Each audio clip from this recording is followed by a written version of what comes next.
because there are a few people who are not able to be here, and they've requested that we record it so they can view at another time, of which, of course, you are all more than welcome to go and download this recording. By the way, we did record the Brie Clay seminar, and it was in the cloud, and we gave everyone access to it who was on the Brie Clay seminar, and we have since downloaded that from the Zoom cloud, and it's now on our website. So if you do want to watch the Brie Clay thing and you were on that seminar and you're looking for it, you're not going to find it on the Zoom cloud. Send us an email and we will tell you where it is. Or I think somebody was asking in the Facebook group, the Product Discovery Facebook group, and I think we could just reply to that with a link to where it is. So thank you everybody for popping along. What we will do today is we will get Jane to chat to you about foundation glazes and explain some. It's been hard to actually narrow down the techniques and the benefits of foundation into a seminar because it is quite a general product that there are endless possibilities with.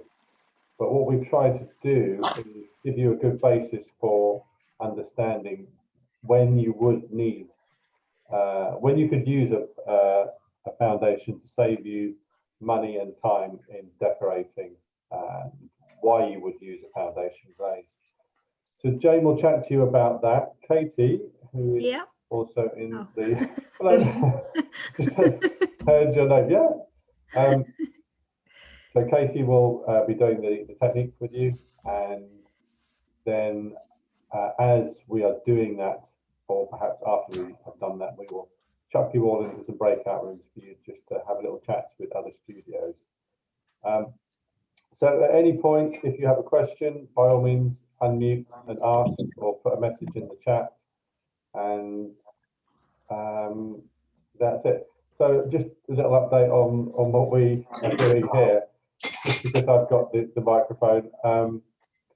I hope everybody's busy in their studios because Hobby Ceramicraft this week has been unbelievably busy. I don't know what's in the water at the moment, but honestly, I think it's probably been the busiest week, well, certainly the busiest summer week, and Jane might clarify this, but it might even be the busiest week we've ever had. It's just been insane.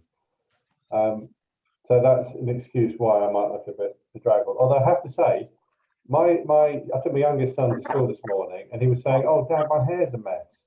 And I said, "You think your hair's a mess? Look at me." And he said, "Dad, your hair's always a mess. People are used to it." So there we are. You're all used to my messy hair. Okay, right, over to Jane. Let's go. Okie dokie. Hello, everybody. So today we are going to be looking at foundations, and this is what the foundations look like. We have quite a range of foundation colours. They are available in a pint-sized bottle or a 4-ounce bottle. We believe that they are more useful in a pint, so the whole range is available in the pint-sized bottle, but what the chip chart was showing us was quite a few of them we have in a 4-ounce size bottle. So we've gone along there and circled them in a 4-ounce. That's what our crazy markings are all about. Foundations are a coloured glaze, so they are like your clear glaze, but they have a colour in it.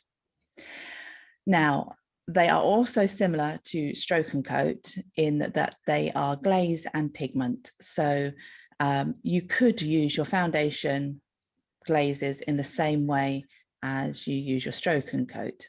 The disadvantage of that is that there isn't as much pigment in the foundation glazes.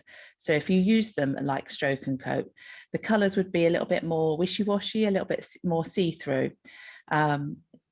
And you could clear glaze them if you wanted to in the same fashion if you were using them like a stroke and coat. However, they are designed to be used as a coloured glaze. So that means a 2 to 3 coat application onto your white earthenware bisque. So it means using a nice big fan brush and brushing the glaze on. There's not as much pigment in it, so that's why you need to do the 2 to 3 coats. And when we're dealing with the public, we tend to err on the side of caution, and we tend to do the 3 coats just so you get a beautiful finish. But you as studio owners and professional painters, you'll probably be absolutely fine with a 2-coat application. The foundation glazes are less likely to move and less likely to smudge because there's not so much pigment in them. So where we use them mostly is, they come in 3 different types of glazes. So you have an opaque, foundations opaque colours, which is the majority of the range. So they give you a beautiful, smooth, glossy finish. They're just really quite a beautiful glaze. And you should notice that when we're applying them, they'll dry a little bit quicker maybe than a stroke and coat. It's not noticeable, but then all of a sudden it is noticeable. They are completely non-toxic and they are food safe. So it means that we can put them on dinnerware items, on plates and mugs and bowls. So that's the opaque foundations, and the same applies to the sheers and the mattes. They are both non-toxic, so it means that when you are applying them, there's nothing harmful coming off the product during application. And it means when you fire them to a cone 06, they are completely food safe. So foundations, you apply in a 2 to 3 coat application with a glaze brush, no clear glaze required, and you fire to cone 06. I could say that's it, off you go. But we've got to prove that to you.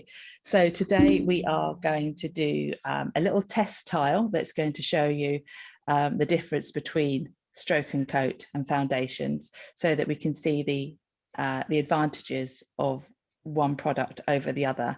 And there are times and places that we would use foundations, and equally with stroke and coats, we would use stroke and coats in other situations. So we're going to do a test tile with the fish and just do exactly the same design on the tile, and do exactly the same steps with both products, so you can actually see the difference between the 2 products.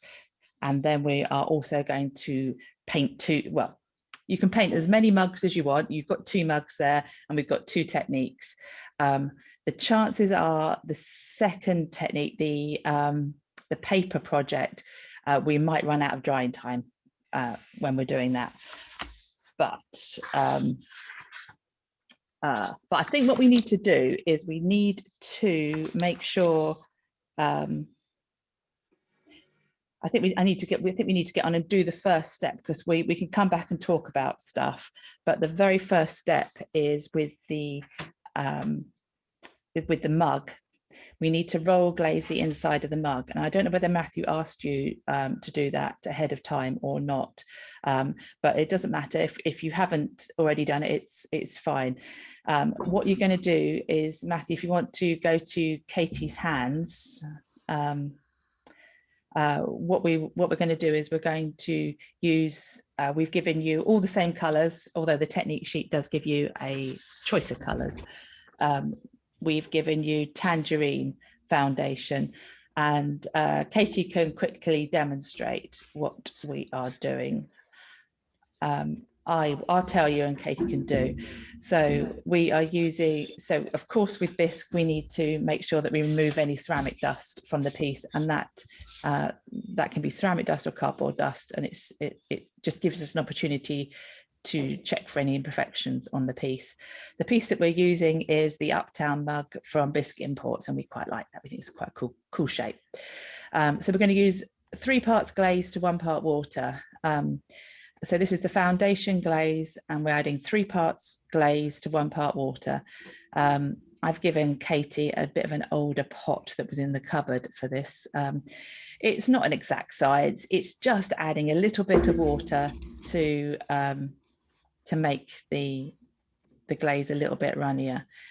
So it's like the consistency of, oh, I don't know, cream, isn't it? Single cream, maybe. You know, Katie mixes it with her brush. I do it with the brush handle because I'm lazy. I don't want to wash the brush. Is that enough? I don't think there is enough in there. Oh no. Have we done an epic fail on step one? Nah, never. Okay, so once you've got 3 parts glaze to 1 part water, you're going to pop it all into your cup and then roll it around. Now, if you get any of the glaze on the outside of the cup, it really doesn't matter. Sometimes the colours that we're using can stain the outside of the bisque, and sometimes that's a problem. But with what we're doing here, it doesn't matter because we're going to layer up loads of different layers of paint on the outside of the mug. So this is just jumping in. This is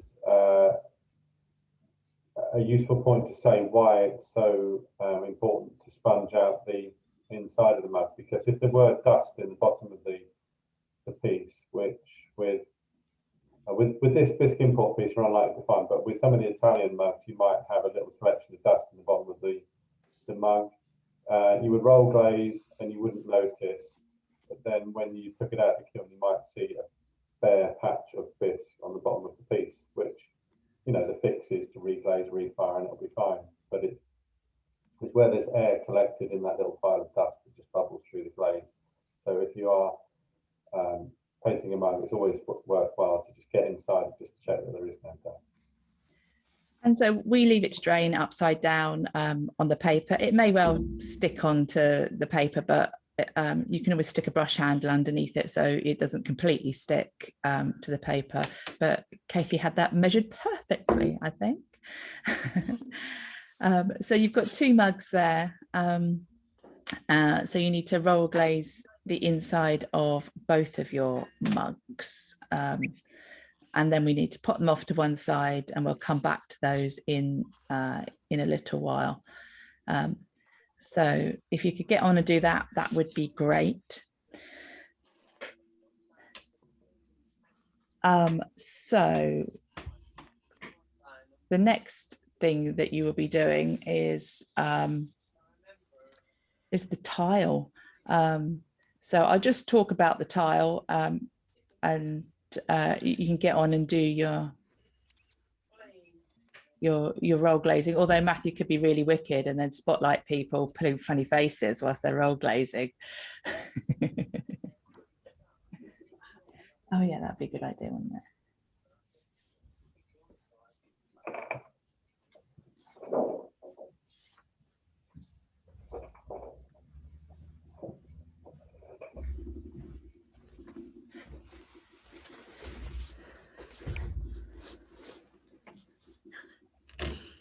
Oh, I didn't know that. Double-breasted jacket. So on the tile, we need to, what we're doing here is we're comparing a stroke and coat against a foundation glaze, just so that we can see what the difference is between the two and see what the different properties are of the glazes. Now you need to decide which way around you're going to split your tile, and we need to keep it really simple for ourselves when we do this, because we can get it quite wrong. So you, on the top half of the tile, everything that we've done is with stroke and coat, and in the bottom half of the tile everything is foundation. And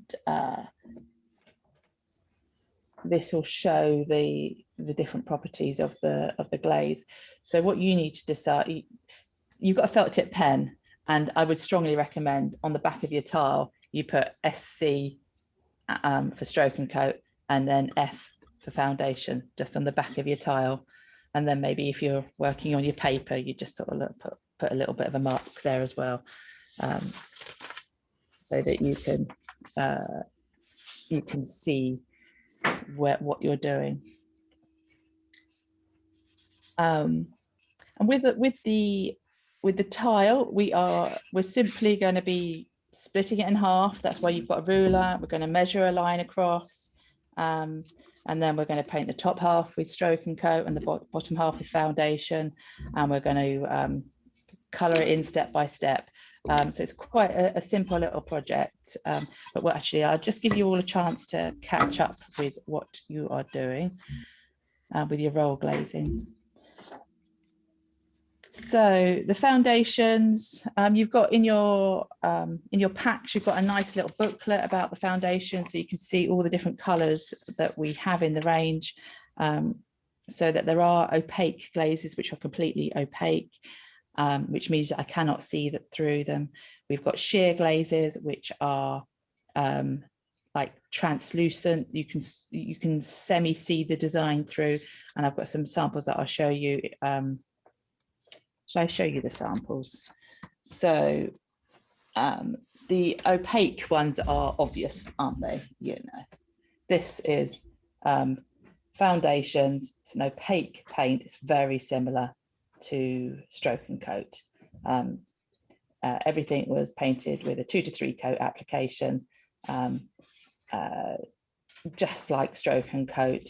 No clear glaze required, and fired cone 06. So this was painted with white foundation all over, and then the background was painted with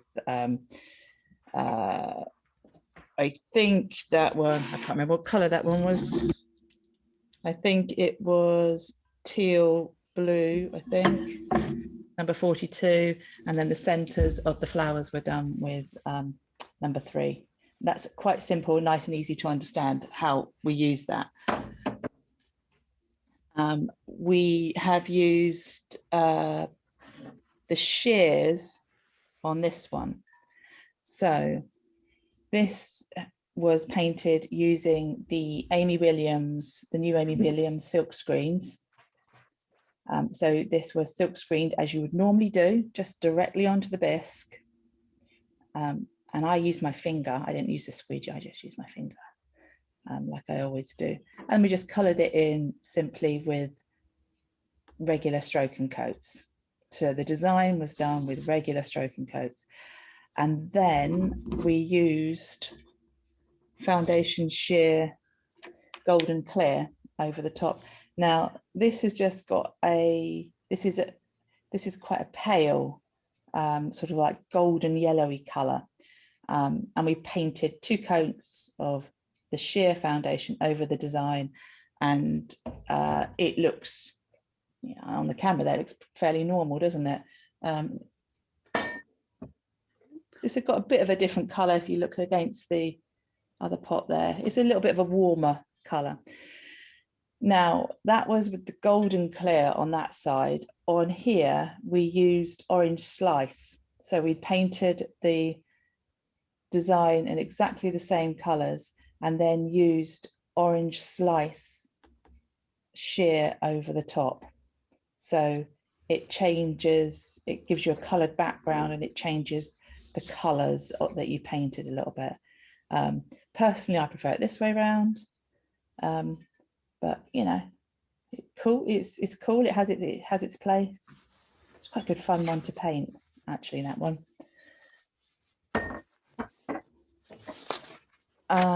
So the shears you can see through. Okay, so you could do a baby handle footprint with stroke and coat, and then you could put a sheer over the top of it, and you would have a blue hand print on a sheer blue base. Sometimes it looks quite nice on the clay imprints, actually, using shears on those.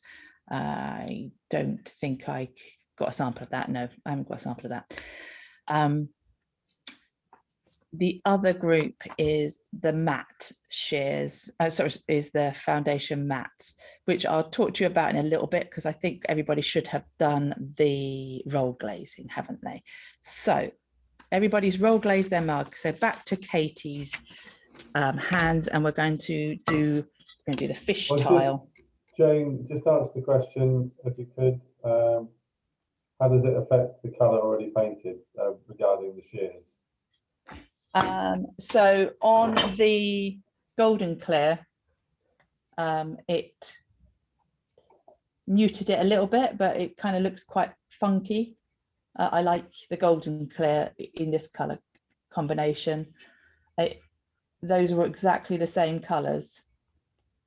They're exactly the same colours, and it does change them.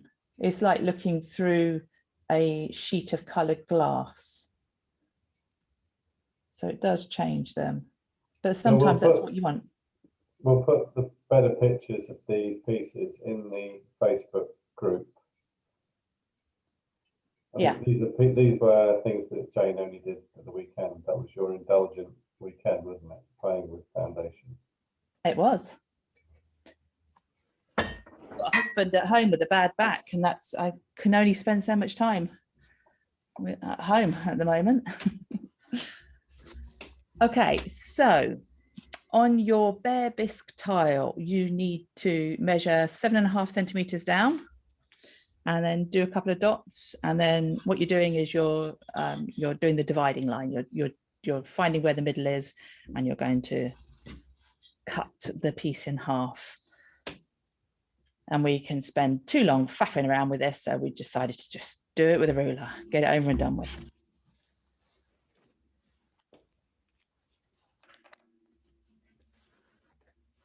Now then, if you had masking tape, you could put a piece of masking tape along there, but we just painted it because we're clever that way. So you need to decide, you need to decide where you're going. So Katie has quite cleverly written on her piece of paper, stroke and coat at the top and foundation down the bottom. So it's really technical stuff here. You're going to do 3 coats of stroke and coat to the top half, and you're going to do 3 coats of foundation to the bottom half of your tile.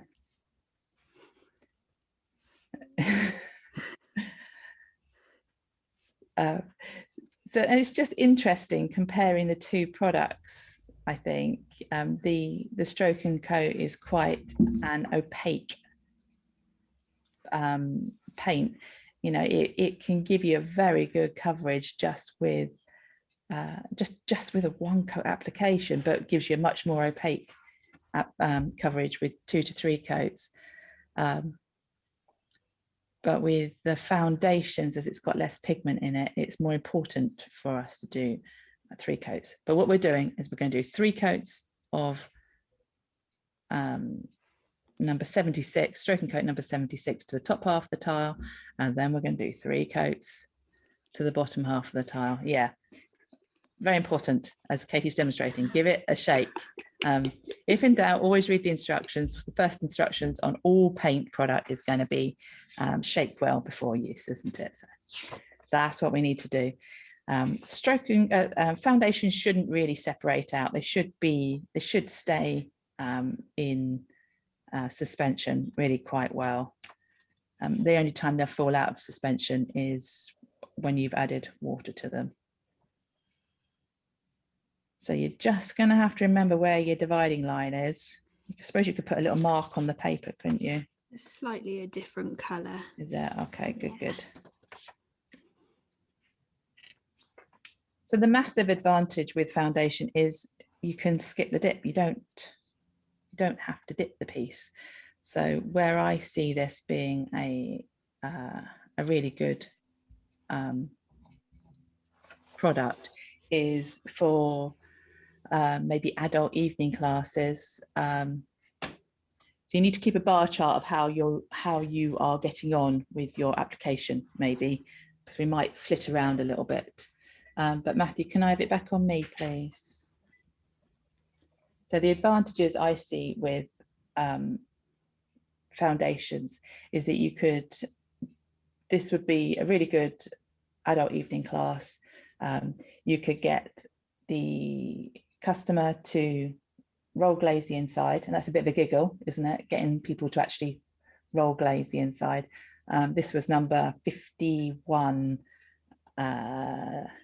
strawberry fields, I think it is, or strawberry, roll glazed on the inside. And then we wiped any runs off the top edge there, so we had a nice clean white edge. And then we painted 3 coats of white foundation on the outside of the piece. So I'd like it with the adults if they can, with an adult class, if they can roll glaze inside, because it's a little bit of a challenge, and it's in interaction. It's sort of a bit of an icebreaker. It does mean you've got a bit of a drying issue, which is what we're going to come across with the pieces that we're painting today. But you know, adults like a bit of a chatter, don't they? So I don't think it's going to hinder too much. So roll glaze inside, brush white foundations, 3 coats on the outside of this piece. And then this was silk screened over the white foundation. Now the white foundation isn't as sandy as the stroke and coat, I think. So it was quite easy to silk screen over the top. So these are all silk screen, didn't wash the silk screen in between. I just used the silk screen 4 times, going around there, and then just coloured in with stroke and coat. I just think this is a lovely, simple, no-brainer class, you know, really quite nice. It's a decent piece. It's the bisque import, shape 496. And the colours I used on it were number 51 inside and number 1 foundation, and then number 90 elephant ears, number 88 wherever that is, tangerine, I forget what that is, 22 tango, is it? And then totally number 53, and then number 26 green thumb. Just really quite simple colours. Also, Jane, do you want to just make the point about the having the same glaze on the outside as on the inside is a benefit to a vase in particular like that? Yeah, it's important, isn't it? It's important when if you've got the same product on the inside as you have on the outside, there's no stress on the piece, and particularly on square pieces like this, where if you had a different glaze pulling on the outside, how it could potentially crack and stress a piece. Katie and I are super good at finding glazes that don't fit, and we're very talented in cracking pieces. We've got quite a few on the table in the studio here, which we're not going to show you. But foundations are, you know, nice and easy to use, and no stress. They're not going to put any stress on the piece. So it's the next step. Yeah, so it does. Foundation fits with stroke and coat. They're the same family of products. And yeah, on the foundation, so we used the products for what they're good at. So inside was foundations, outside was foundations, and then the design work was done with stroke and coat. So stroke and coat works over the top of foundations, absolutely no problem. The foundations is a glaze in its own right. Stroke and coat is a glaze-based paint. The two go together really nicely. You don't need to dip glaze it. It can just go in the kiln. It saves you dipping, saves you time there. And we know with our stroke and coat that a 1 to 2 coat application gives you quite a nice coverage. So this was 1 to 2 coats of stroke and coat with the design work over the top there, and a wash of the elephant ears in the background there. But we'll put a picture up on the Facebook group so you can actually see that a little bit better than the camera image. So Katie, how many coats have you done on the tile? I've done 2 coats on the tile, but we can start cracking on with the mug. Okie dokie, back to Katie then. So Katie's got 2 coats of stroke and coat on the blue area, 2 coats of foundation on the bottom half of her tile, and you've already sponged. Oh yeah, you're going to sponge off any drips that she's got on her mugs. So it's just a damp sponge with water, just sponging it off. Now, if it stains a little bit, it really doesn't matter with this particular project. You're just going to get rid of the majority of the drips. Now, and it depends which project you're going to do. So have you got the samples? You have, Katie, haven't you? Yeah.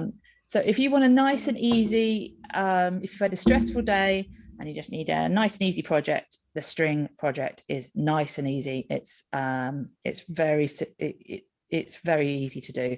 And if you're going to do the string one, you can just, you don't really have to wipe too much of the glaze off, actually, do you, Katie? The dribbles. No, well, it's best to wipe it off just in case. Yeah.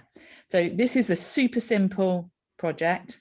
We are going to paint. How many coats are you doing? You're doing 2 coats or 3 coats? 2 coats of the orange. Okay, that's right. Yeah.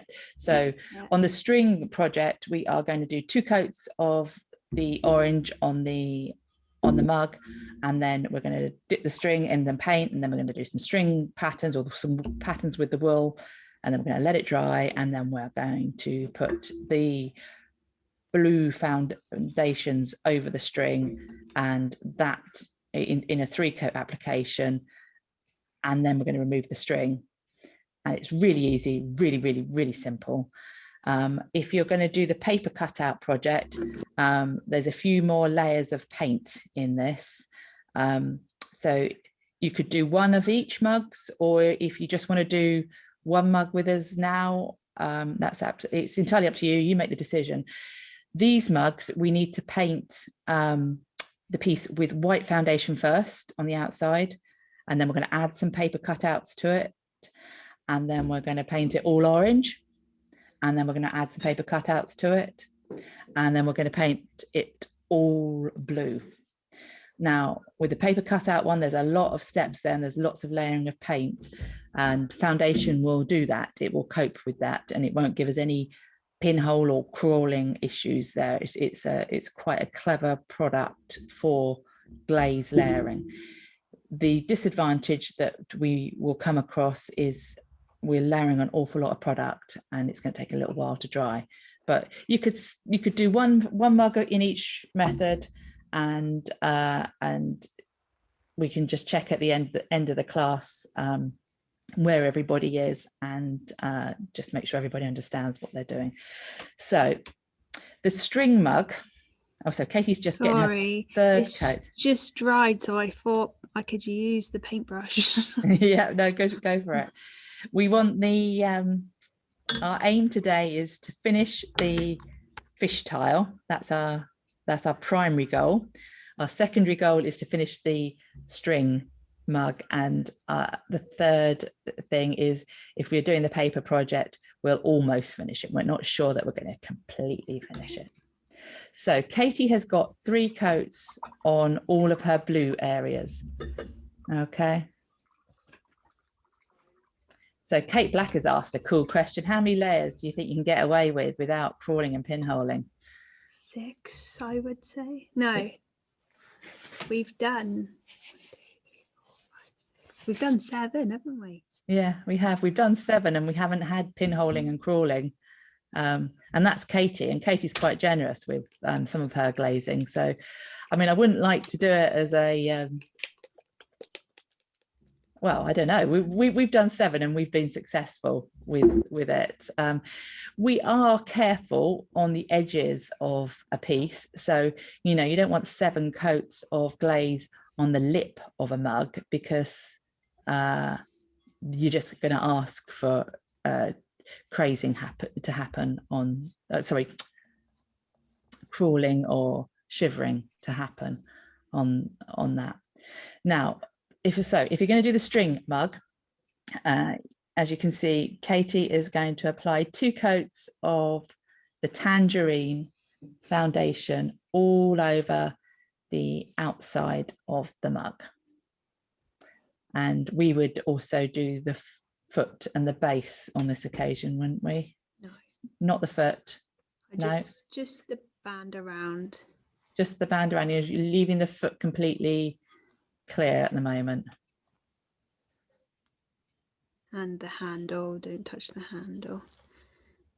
Yeah, so we're not going to glaze the handle because it allows us to hold the piece, and actually we're not going to do the string or the wool. We're not going to put any wool decoration on the handle of our piece, so it actually enables us to hold the piece and maneuver the piece, so it helps us with the drying time. So you can see Katie's using a fan brush, which is a goat's hair fan brush, and this is the product that's going to become glass. So we want to bung it on and we want to spread it out. We don't want to have loads of runs on the piece. We want it to be nice and even up to a point. In firing, your glaze is the firing is going to help the glaze smooth down, but let's just apply the glaze in a nice smooth action, just so that it's got a chance of looking nice at the end of the day. So Katie's just washing her brush, and we'll do the paper project as well. Yeah. Yeah. We'll do the paper mug as well. So on your other mug, we're going to use foundation number 1, and we're going to apply foundation number 1 again to the body of the mug. So we're not going to go right up to the top lip because we're going to put so much product on here.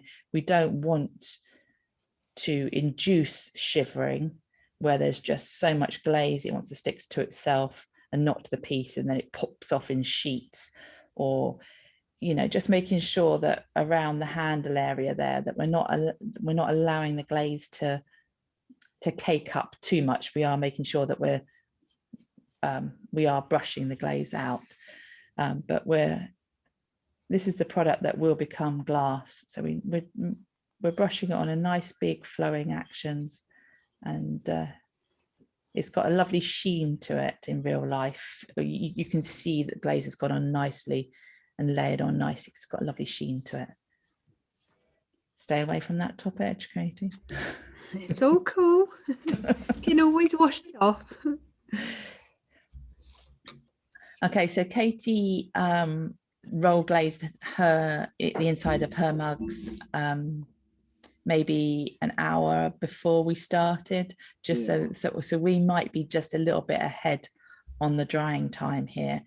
But what we'll do is we'll pop you into some breakout rooms in a little bit, so there's an opportunity to catch up in just a little bit.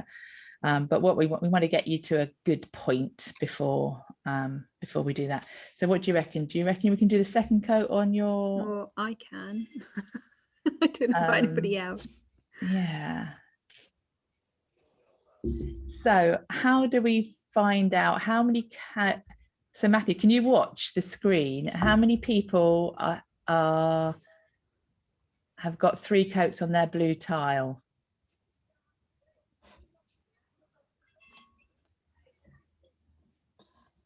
Yeah, hands up or something. So Matthew's going to monitor that. It's still too wet to do anything weird. Is it? Okay. I'd say about half of everybody is. I can see a lot of hands. Okay, cool. Okay, so we need to, with the blue tile, we need to trace the pattern on, but we need the wet, shiny look of the 3rd coat to have disappeared. But we don't want it to be bone dry. So we just need to keep an eye on that. But Katie says we're not there on hers just yet. So we'll wait a little bit on that. Do another coat on the mug.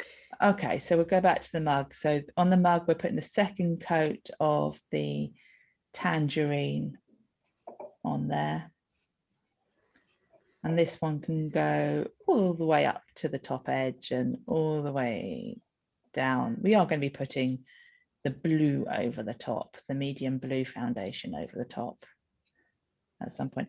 So you can see on Katie's samples, we just wrapped the wool around the piece, but you could do all kinds of different things with it. We have, Katie loves her snails. So Matthew, if you look at me, so if you wanted to have a little snail going around your piece, you could do a little snail. Where you can see the lines, this is where we put our wool. So that was all the outlines. You could do zigzags, you could do spirals, you could do flowers. I've got another piece here, which this piece here was done with the wool or the string technique. We put black foundation down first, did the design. The heart was a shape made out of string, and the black lines here were where the string were. You could do a random pattern. You could do little flowers. You could do, yeah, just another random pattern, whatever takes your fancy. For this project, we just did nice and simple, and nice and simple is often quite effective, but I know we've got some very creative people there, so I'm sure you're gonna come up with some very cool designs. So I'll tell you what I did on this one. So this piece has what color? It has number 36, I think, grape inside, roll glazed inside, and then we use black foundations on the outside. 2 coats of the black foundations on the outside. We dipped our string in the black foundation, and then we laid and made the patterns onto the pottery, and making sure that the wool is stuck down. So I use my finger and I pushed the wool down and made the pattern, and then let the piece dry. It is quite a good idea to follow your just go around with your finger and just pat over the top of it, just to make sure it's got a good adherence, because the string is then the barrier to whatever paint product we put over the top. So on this particular piece, I chose to use Stroke and Coat over the top of the black foundations, because Stroke and Coat has more pigment in it and has a greater opacity.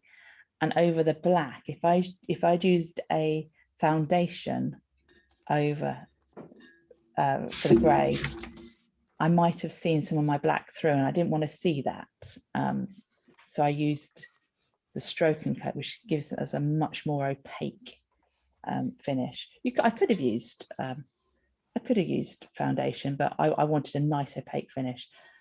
So I put 2 coats of Stroke and Coat all over the piece, and then in these areas we've got some crystal glaze. You can see where my crystal glaze dribbled, because it fell out of the circle there and it dribbled down there, and I washed it off a little bit, but it's all part of the design now. It looks kind of cool now.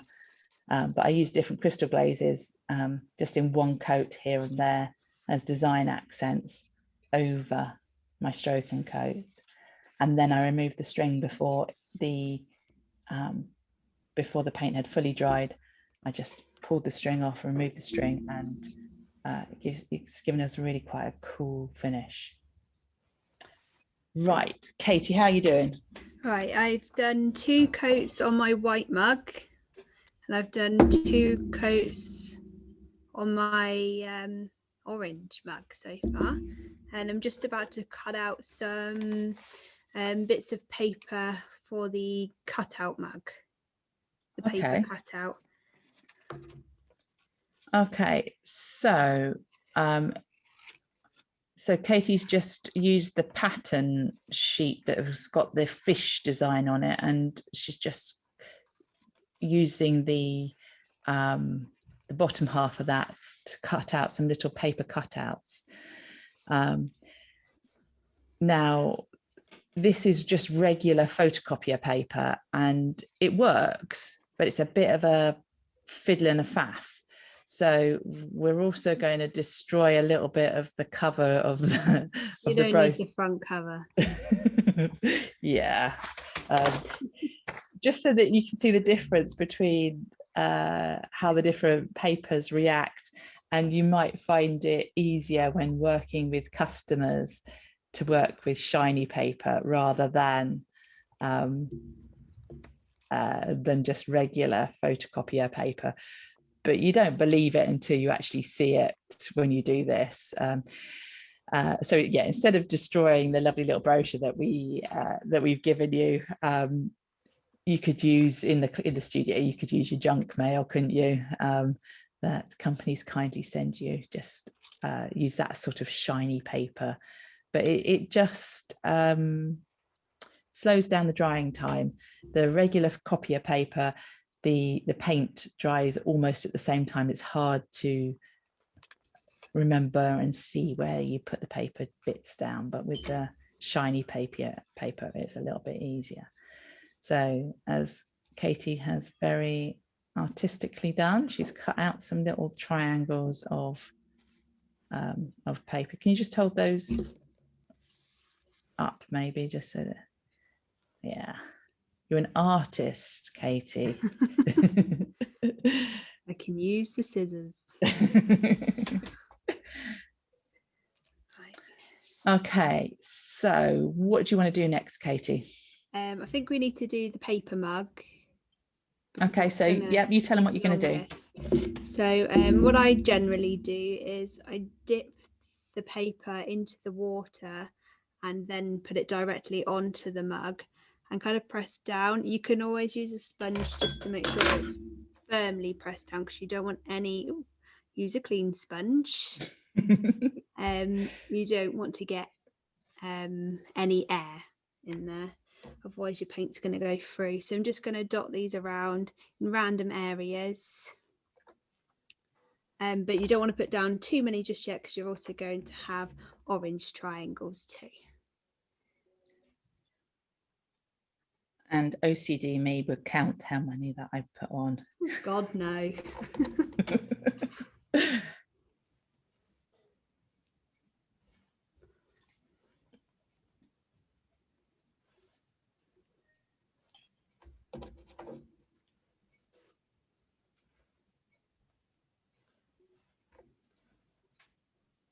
So we're just using triangles, but you could use paper punches and you could have any sort of shape here. The little triangles are just quite simple and fun and easy to do, but you can build up pictures using different paper cutouts. Just try not to get the mug too wet with all the water. Really need to get a clean sponge.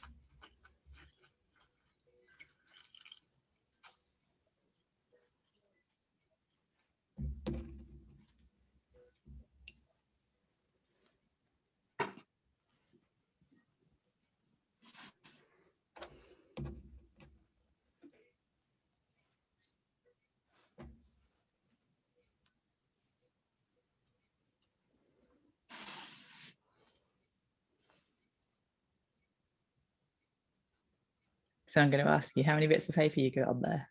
No idea. I'm not like that. And then I might just seal the little things with a bit of paint as well. So that just makes sure all the edges are nicely caught down with the white foundation glaze.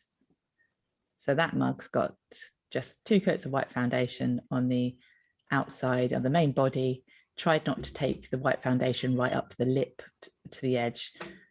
Stuck your bits of paper on using water, and then just brushed an extra light coat on and around the bits of paper, so that you're making sure that it's all stuck down nicely. Excellent.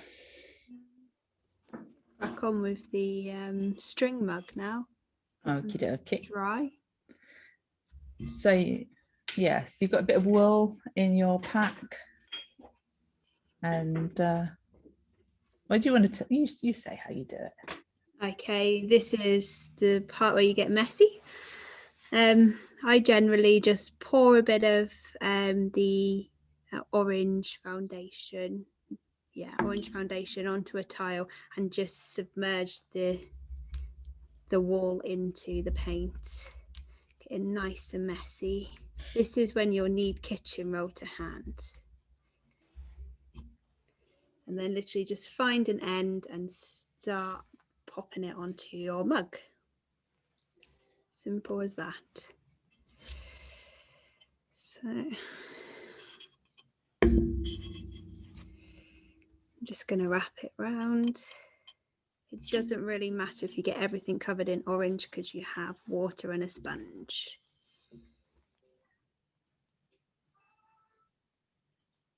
So you could do whatever pattern you want at this point. If you want to do something clever, make hearts, make spirals. This is also clever though. Of course.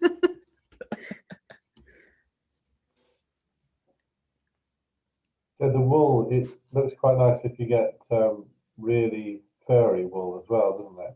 With lots of bits coming off the sides. It's quite interesting, even though you don't think it is that furry.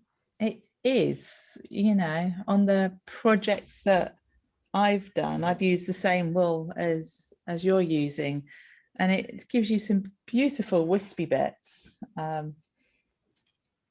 That I don't know whether you can see, but there's loads of beautiful little wispy bits coming out, and it's exactly the same wool as you've used. It's just really it gives an amazing texture. So yeah, there's different types of wool and yarns out there, and you can make all kinds of different patterns using that crazy different fine yarns. But really the simple, you know, the cheap and cheerful stuff gives you a really quite quite cool finish. What are you doing there? I'm just adding a little bit of extra glaze just to make sure it's really stuck down and it's not going to move when I put the blue on top.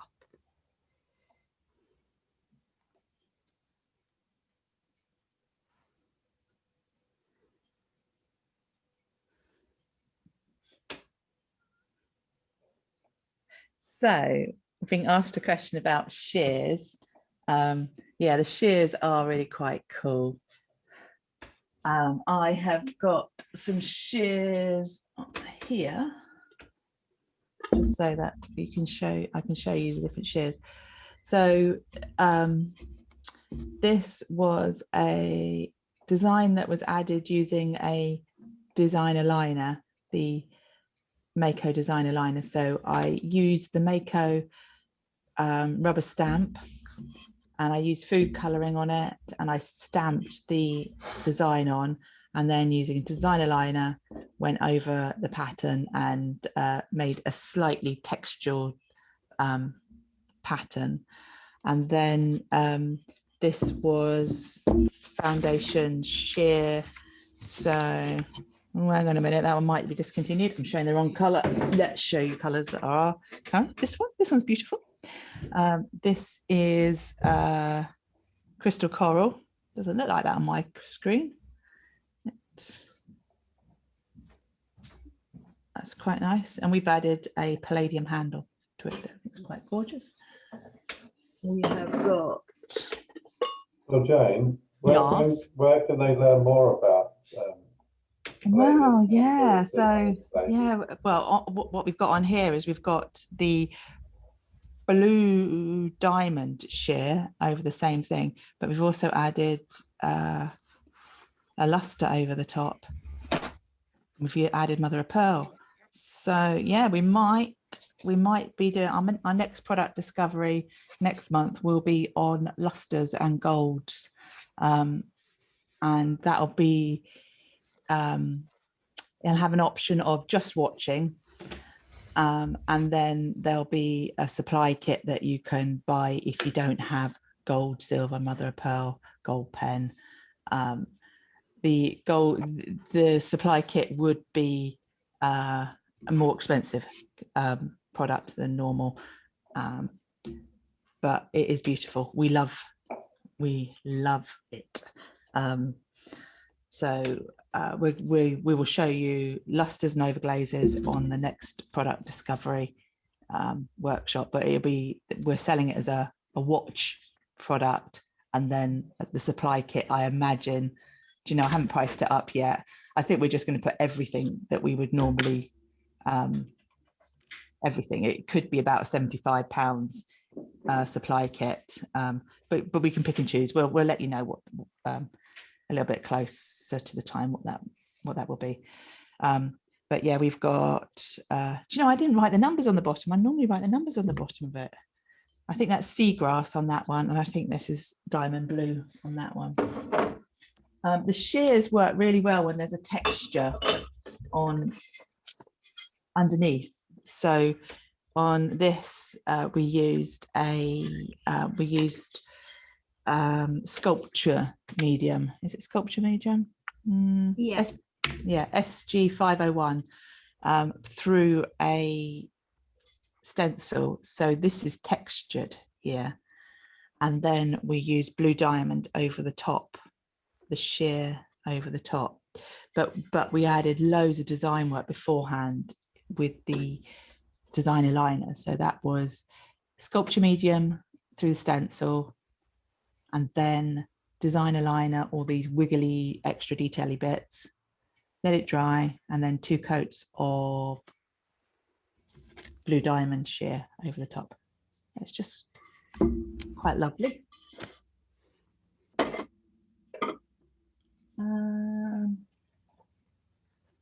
Yeah, no, I think that's all I've got. Okay, so what you doing, Katie? Okay, so I'm about to trace my fish on. If you have moved your tile, double make sure that you've got it up the right way. And then literally just trace it on with your pen or your pencil. So your paint you've done 3 coats of the blue, and the paint's lost its wet, shiny look, but it's still damp, isn't it? Yeah, still going to leave a dent. Yeah, and that's all we're looking for, is that little dent outline, little moisture dent outline. So you don't need to use clay carbon. You can just use the regular photocopied pattern.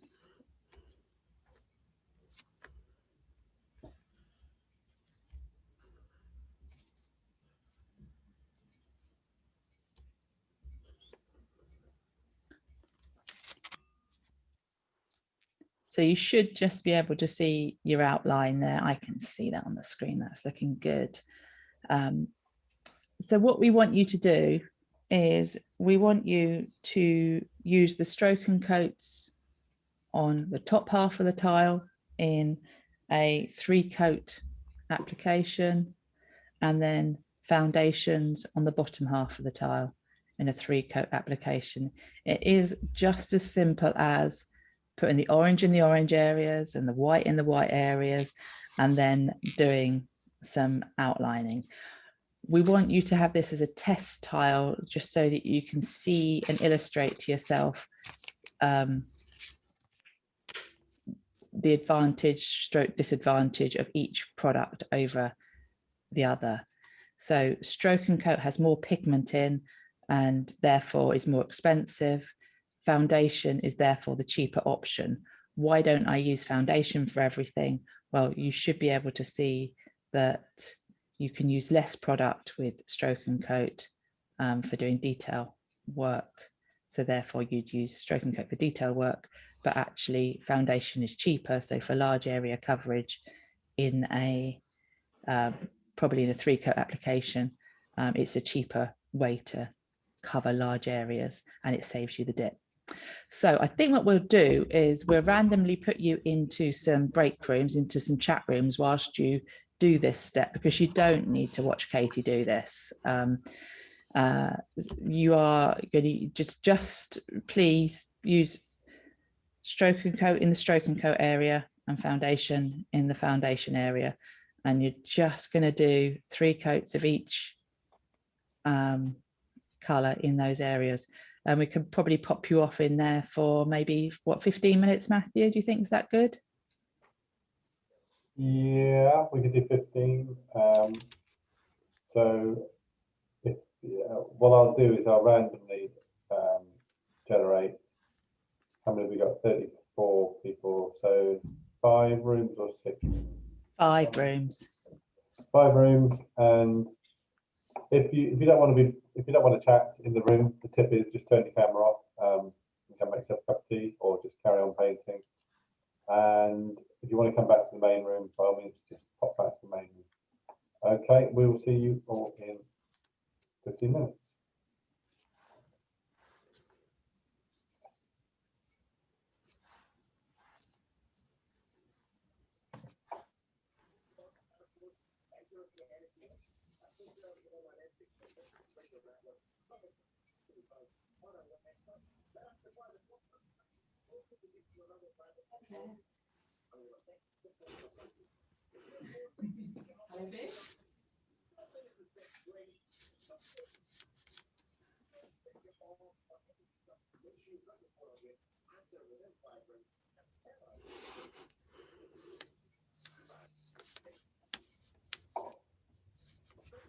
It all seems to be drying quite well, actually.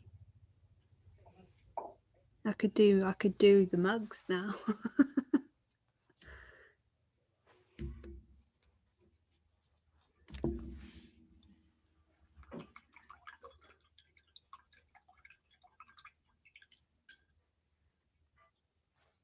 Well, you don't need to put... Yeah, you don't need to paint along with us, but it's just quite nice to get some samples done. You know, this fish tile Katie and I did when we went to the Mayco factory 2 summers ago now, and it's really interesting.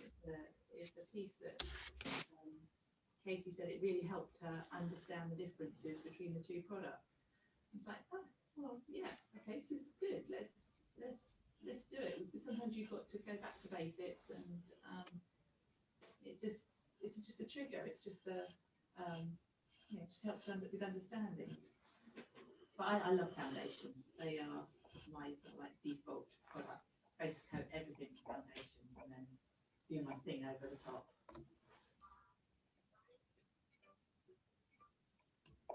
It's good. Well, it's just good for your maybe adult workshops. You know, it means you have to dip the damn thing. And if you can skip the dip, you know, and on the bigger pieces as well, it's just, you know, we're doing like the planters that I messed around with. I love them. They'd actually be quite good. Yeah,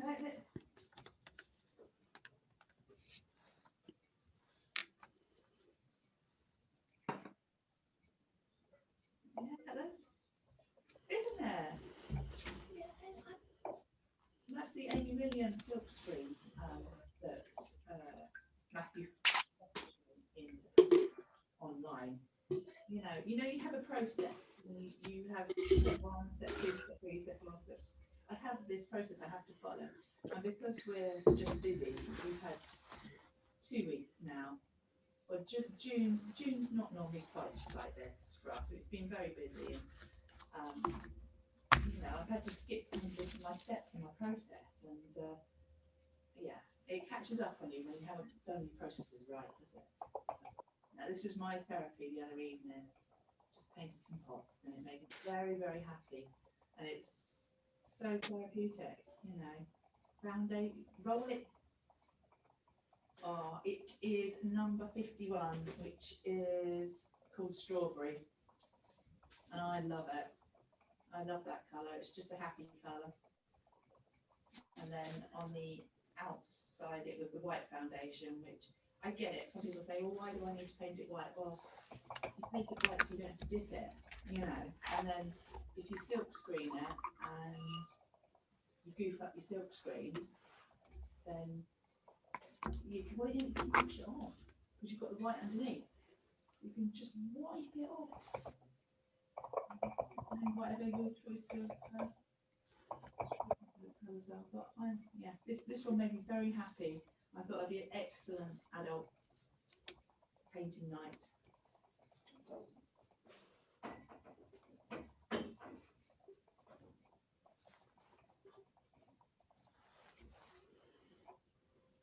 Yeah, that is.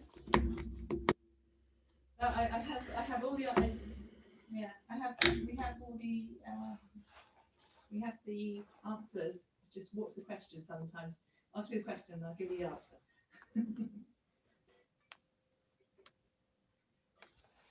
So you're busy. It should be SG 501.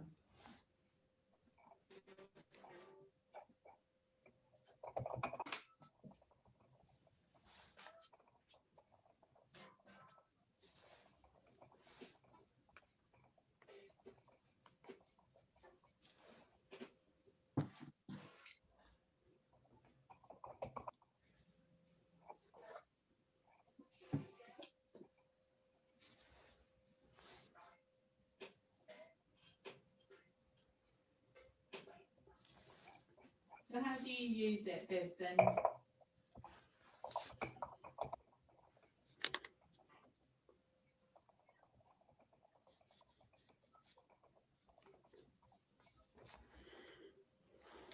Yeah, so I would wet both surfaces with a dot of water first, and then use a bit of that clay mender and smooch them together. And some pieces are worth fixing, aren't there? And other pieces that you just got to give up on. But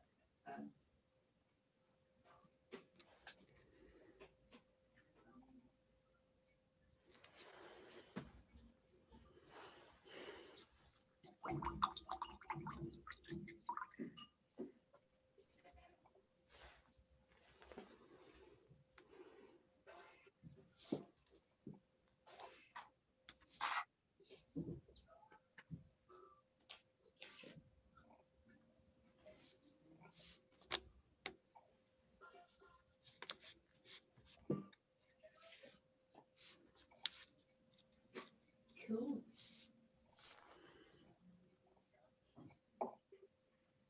So how's Pam then? What's Pam's world like?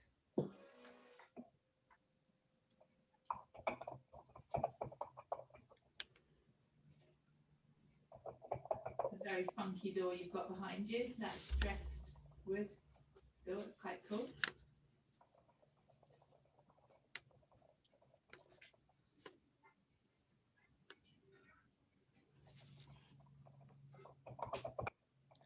I like it. Yeah, I love it. It looks really rustic.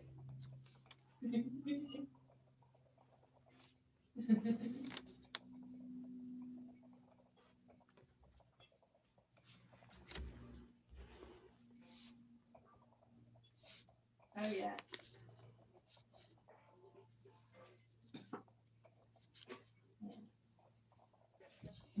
Cool.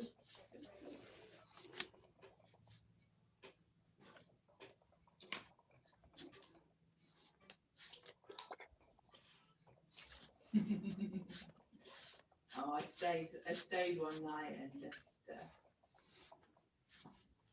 I'd started stuff on the weekend and I just needed to stay and finish it. It was good. It's good. It's good therapy sometimes, isn't it? To just sit and paint for yourself.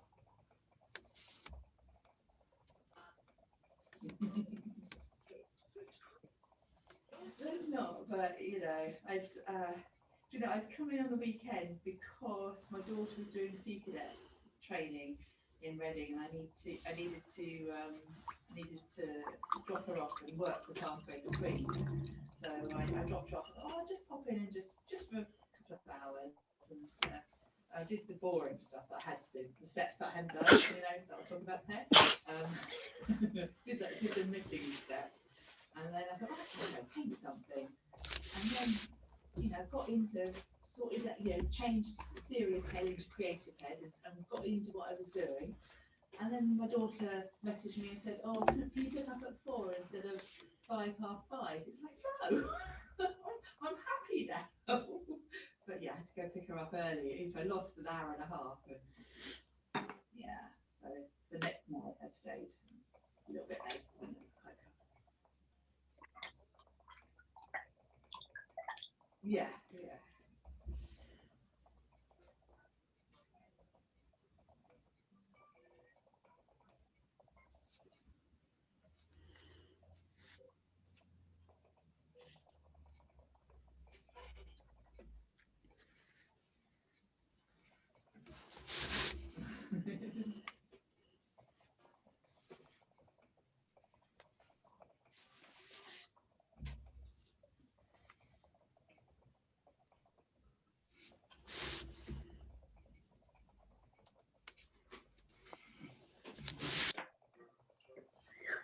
It's nice though. Yeah.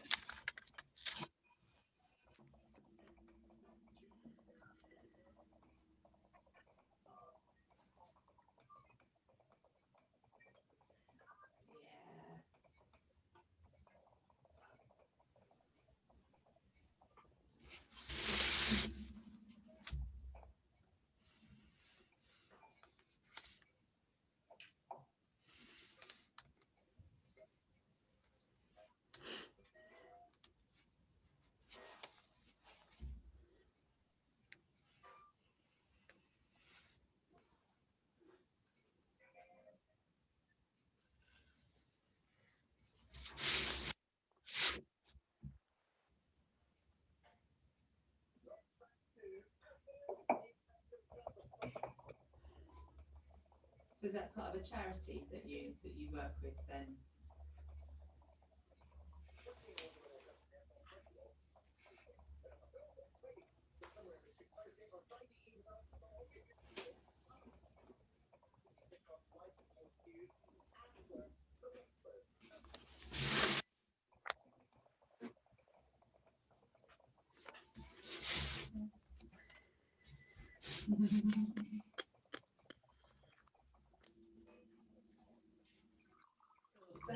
So how's Sue?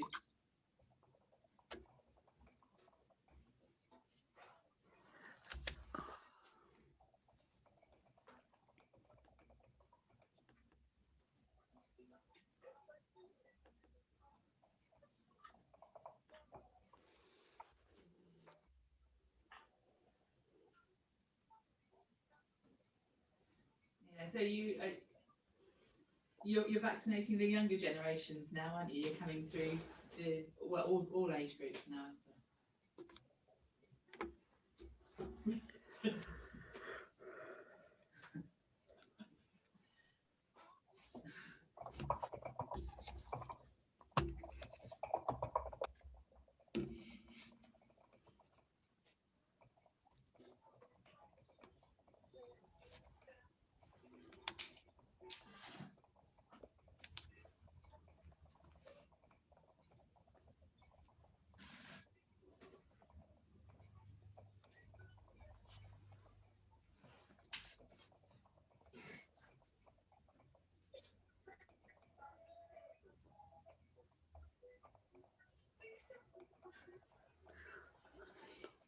But I suppose the younger 30s haven't been poked and prodded as much as the older generations. You know, you get to a certain age.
Yeah, no, I'm in awe of the volunteers and how they're organised. Oh my. I love, yeah, I was in Skinner. Oh right, yeah, Right. my first one at the hotel and the second one over the road at the St James's. What do you want? Yeah. Oh, still on. We are very grateful to all of you that are looking after us. Right, we are 6 seconds and we're back on in the main room. So thank you everybody. Take care.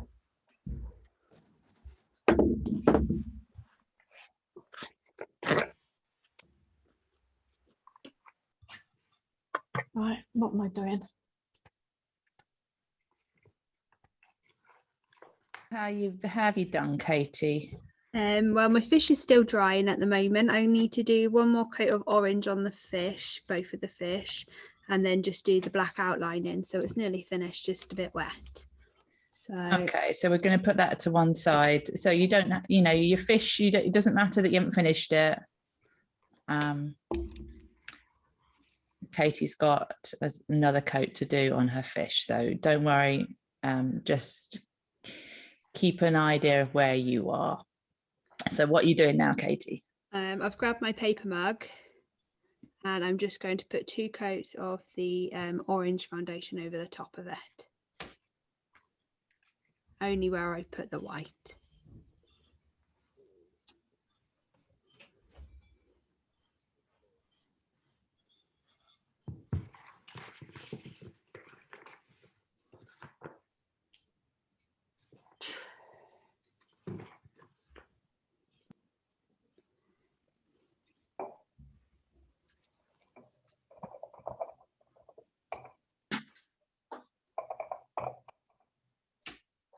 Okay, so Katie's just putting it over the white areas there.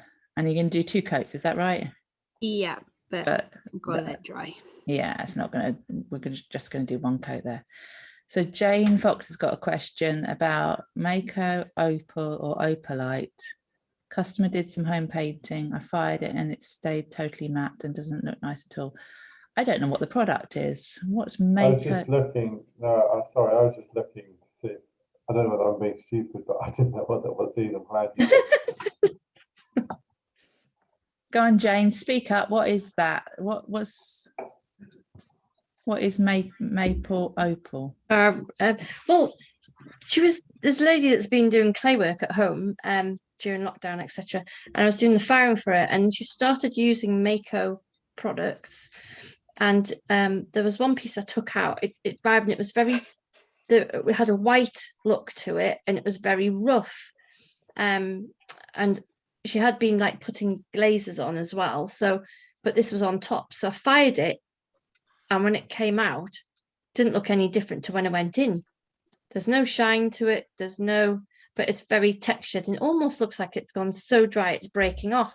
But she sent me a photo which I was desperately trying to find today, and it just got Mayco, and I've written in my diary today to ask the question, and it just said it's either opal or opalite glaze, and it just looks like dried crusty white stuff basically. And I just wondered if you'd come across it or knew what if we were supposed to.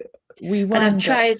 I fired at first. I thought, oh, have I got like an element out and it's not fired properly, so I moved it to different places in the kiln and it didn't make any difference. Katie has cleverly spotted that. I wonder if it is a stoneware glaze that the customer has used, because there is a stoneware glaze called Opal White. Right. And that is designed to be fired at cone 6 on stoneware clay bodies. Okay. So it's not designed to be fired at a cone 06 on earthenware clay bodies. Right. Okay. But that may well be the issue. So I would get the customer to take a picture of the label if you can. Send me the label in. Okay. Yeah. Cool, will do. Thank That's you. quite clever, because if that makes sense then, doesn't it? If it wasn't Yeah. a stoneware glaze fired to an earthenware temperature, that's kind of what you'd expect to see, isn't it? Yeah, so I think that's a good lesson, isn't it, when you're doing Yeah. firing for customers, to make sure that you know what clay body you're firing and what paint product. Yeah, and I had told her and explained all this, and then it came in, and it wasn't till it came out of the kiln I thought that is really like strange looking. And asked, and she said, "Oh, I think it was." I said, "No good thinking, it has to be." Yeah, and that's the problem, isn't it, when you, because it had me puzzled and panicked at the same time. And that's the worrying thing when you start maybe using your kiln for other purposes, renting your kiln space out. Yeah. I didn't realize my camera was off. Are you hiding from us? That's okay. That wasn't not on purpose. I keep catching the screen. That's all right. Yeah, we've fired things for customers before, and they've sworn that they did something, or particularly ensuring clay is dried, and then they've been devastated when something's exploded in the kiln. And it's just making sure that you put the risk back to the customer and make sure that the instructions are very clear at the very beginning. Yeah. And sometimes you she feel was fine about it, because I mean she had to be. So yeah, but she still needed to pay for the fire. Yeah, absolutely. And it was only on one piece. It was only on two little dishes that she'd made. So it wasn't on like a huge batch or anything, thank goodness. But we were puzzled as to why it wasn't happening. So no, good question. Thank you. Okay, Katie, where are you? What are you doing? I'm going to take the string mug now and use the blue foundation just to basically paint it blue. I'm going to do the rim of the mug as well, just because I want that a bit blue, but you could leave it orange if you wanted. But yeah, it'll be 3 coats of this blue all over, obviously, and then start doing the bottom as well. I only do 2 coats on the bottom, but you could do 3. We found that on our sample that 3 coats looked so much better than 2 coats. 2 coats was okay, but it was a little bit translucent. It was a little bit wishy-washy, because we're using such a beautiful deep dark blue color. I'd leave the handle to last, just so you can still fiddle with the mug.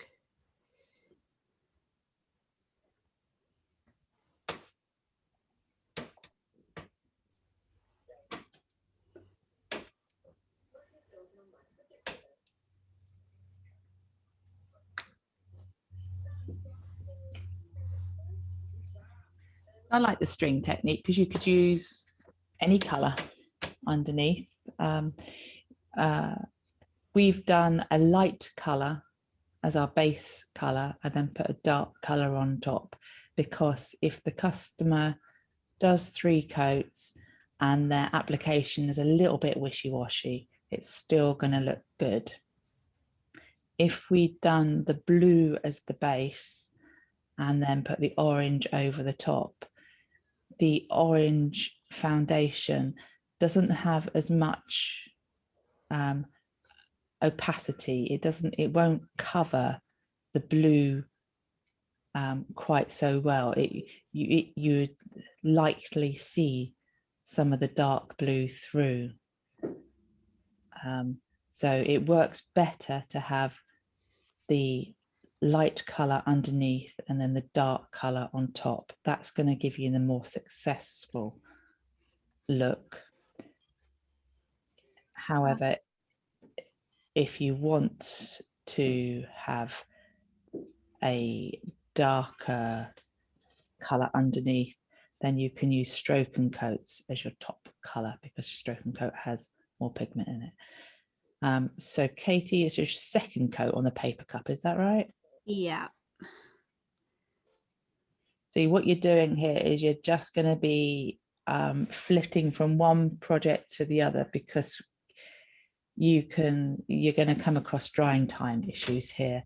So how do you know it's ready for the second coat? It's lost its wet shiny look and it looks a bit matte, doesn't it? It looks dark but matte. Yeah, the paper bits will still be shiny, but that doesn't matter.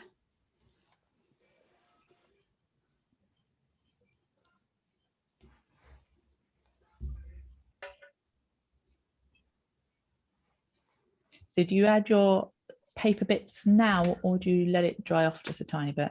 And let it dry off a tiny bit.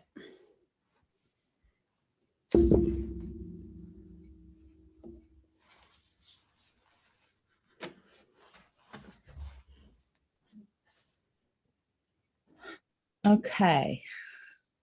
Any questions? Speak up.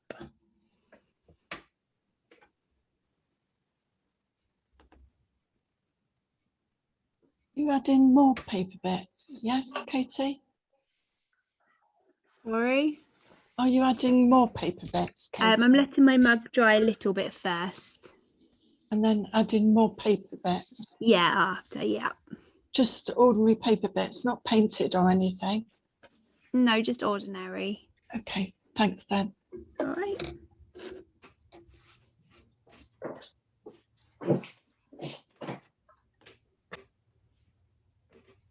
So stroke and coat is a good, it's a coloured glaze. So it gives us, instead of using clear glaze, we would use foundation glaze. But it's a really good glaze that we can then do design work over the top. So where you have glazes that have different coefficients of expansion issues, you can put your foundation glaze down first. So you can have foundation inside and outside of the piece. And then you could use your crystal glazes, which is just out of reach. I don't think I can reach it. I'm gonna have to go across and get it.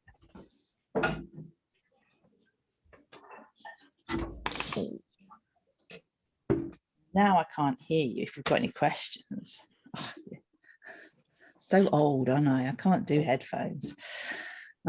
So this piece, which we talked about during the crystal glaze workshop, we have a foundation inside and we have foundation outside all over. And this deals with any stress that might happen on the piece by having the glaze inside and outside. And then we put our crystal glaze as a design accent over the top.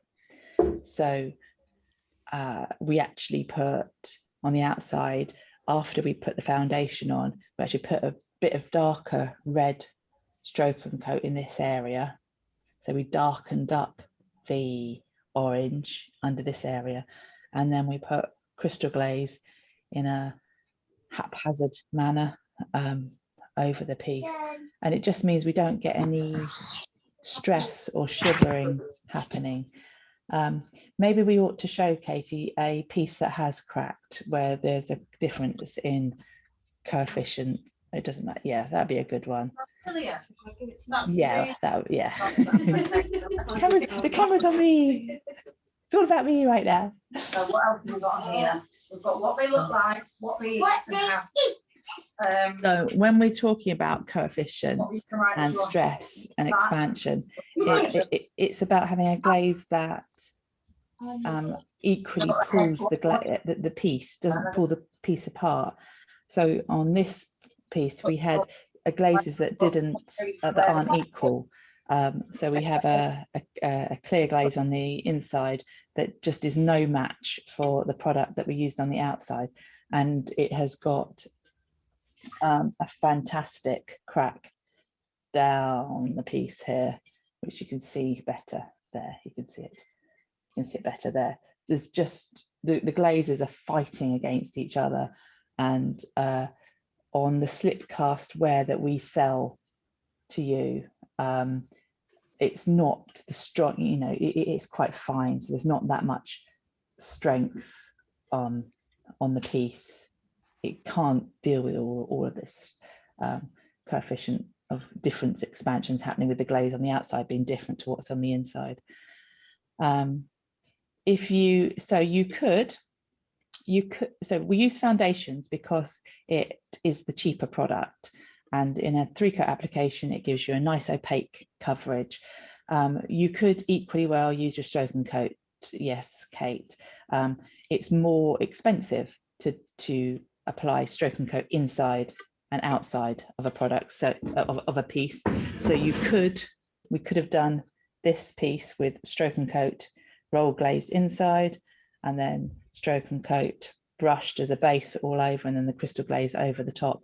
But I believe foundations are about 25% cheaper than stroke and coat, roughly. If you log on to your onto the website, you'll see your exact pricing.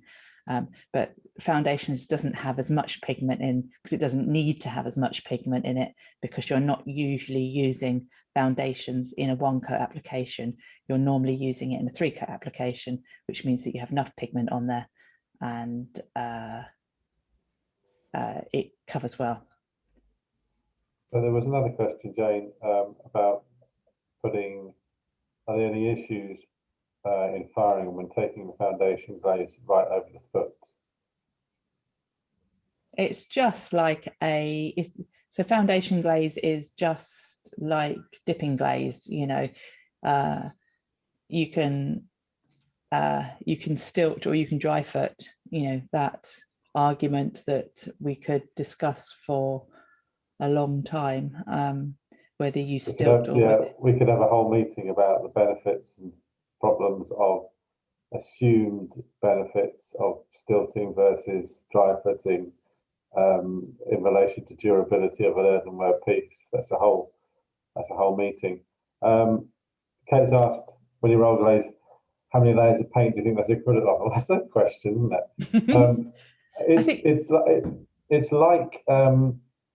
It's dipping glaze, isn't it? Basically, what you're getting is a dipping glaze application, because you're not brushing the glaze out. So however many coats of dipping glaze you feel you've got when you dip a piece, it's the same sort of thing, isn't it? That you're not taking off when you're putting on. Yeah, it's about adding enough water to make the glaze roll and move around.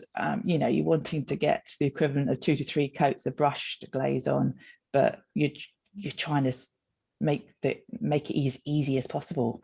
So you're adding a little bit of water to make the glaze move and roll. So you should only need to roll glaze it once, but sometimes, you know, sometimes you get it wrong and you add a little bit too much water to your roll glaze, and you can just tell it's too thin. It just doesn't look right. And there's nothing wrong with just rolling it again or brushing 1 coat around the top lip of a piece. You know, it seals quite well even just with a thin application, but you want it to look pretty, don't you? So well, we used to keep a couple of basic colours in pint. In fact, I've still got one that my kids use for their bird feeders, of roll glaze. So a pint bottle of the popular colour used for doing the insides, because you never get exactly the right amount. You'll always be tipping a bit out. So that's quite a good tip, is keep the leftover roll glaze of the popular colours in a pot. And Roz, I have to say, you look just like a town crier just then. You were waving your mic to my side with no sound effects. I also did this project, which is on the Mayco website. Mayco Painting Gallery has got many projects, so do actually go. Jane, I think I put that on our website as well. I think they can find it in ours, but yes, on Mayco's got loads of beautiful techniques on their website. Always go and have a look on that website. Yeah, and I've loved this one ever since it was done. It's a foundation inside and a foundation outside, and then once the paint's dry, then trace the design on, and then this is crystal glazes used in a 2-coat application, and then stroke and coat outline on there. And this is perfect. This is perfect use of foundations, because you can you can trace the writing on and paint over it using the technique that Katie showed you earlier, which is just getting the impression over the wet paint. And I love it. I love the colors here. I did it really super quickly because I had to go and get my child from Sea Cadets from her training. But what you can see here is on this piece, I've got a little bit of crawling on the crystal glaze. Matthew's put the link up for this project. My crystal glaze was a little bit old and it was quite thick, and just my application of this particular color, there's a few little imperfections just in there, which I could touch up and refire, but it's on a surface that doesn't matter. Just teaches me a lesson, doesn't it, that I should have used a new pot of paint on there, not an ancient old one that was a bit claggy. But I love it. I just think it's brilliant. So the crystal glazes, a lot of them are transparent, and you see whatever's underneath. You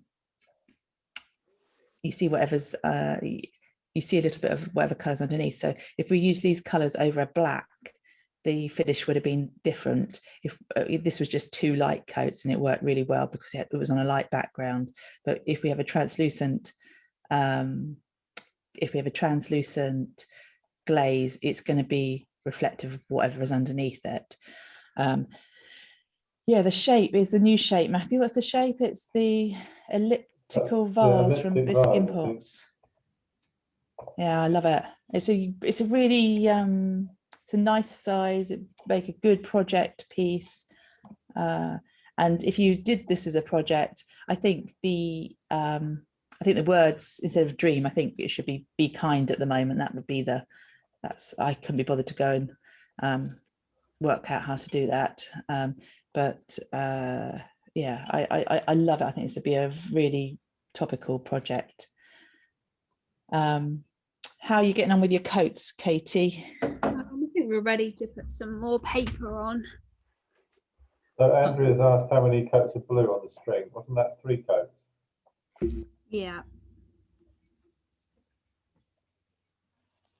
Is that the same with the triangular one when you're doing your blue? When we get to the blue on the triangle, but we're not on the blue yet. Oh, okay, sorry. So we just need to slow down. What am I lagging behind? No, I'm not there yet either. I was just I thought you'd done that bit. I'm getting confused with how many coats I've actually done. So Katie's adding some more paper bits to her mug, and she's just dipping it in the water before and then just blotting off the water. We could have put the paper down on the wet paint and sort of brushed wet paint onto the bits of paper and stuck it down with paint. We just found that we got too messy doing it that way. So we like this way, and it gives, if you're working with a larger group, it gives chatting time, and it's easier to manage, and it's less messy. So these bits of paper, some have gone on top of each other, haven't they? Is that right? I haven't overlapped them, but you could do. I like to keep them as they are. So the first layer is masking white spaces, and then this layer, you're masking orange spaces. And we're just using the sponge to blot off any extra water, because we want to encourage, we don't want to slow down the drying time here. Then I'm just going to plop a little bit of paint just to seal them.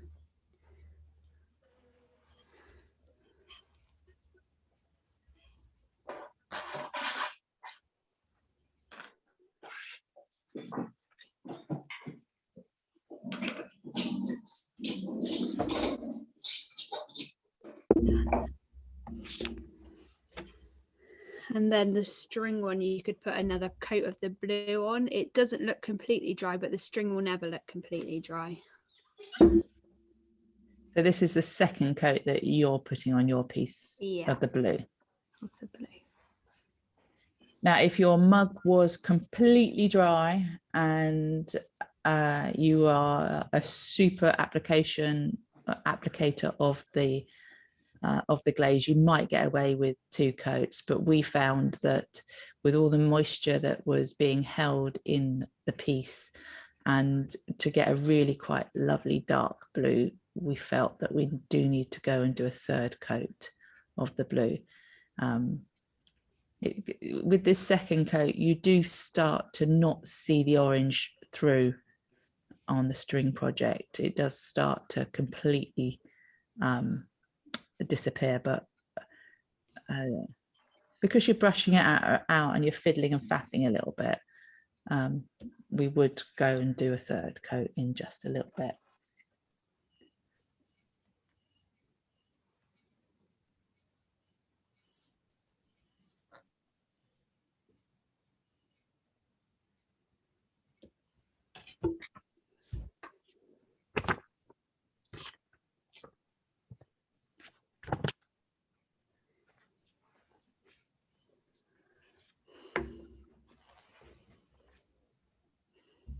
And we've just not painted the handle just for ease. It's just easier not to paint the handle until the very end when you're done picking it up.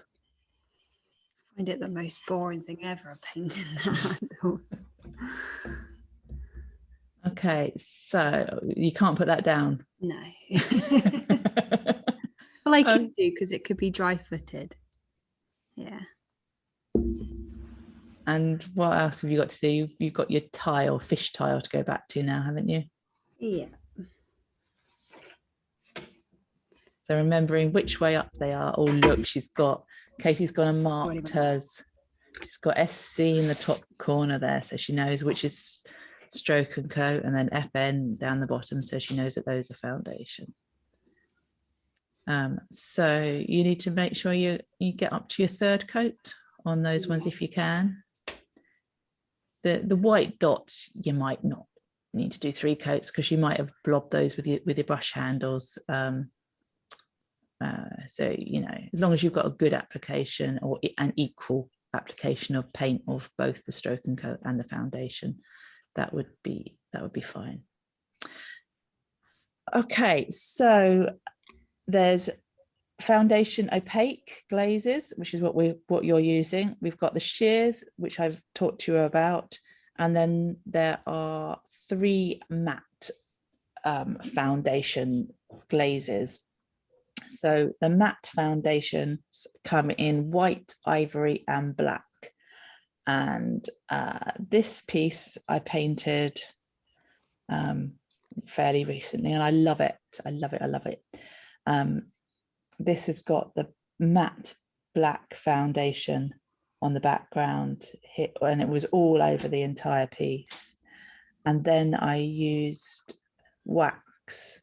I traced a pattern on, and then I used wax, and I painted all of my lines and all of my detail in using AC 302. And then, because I was working on top of the black, I used the stroke and coats, and I puddled and pulled stroke and coat into each of the little areas, and it was so therapeutic. It was amazing. I loved painting it, and it's given this, I just love the finish of it. It's a little bit mottled on the lighter colors where my application was a little bit random.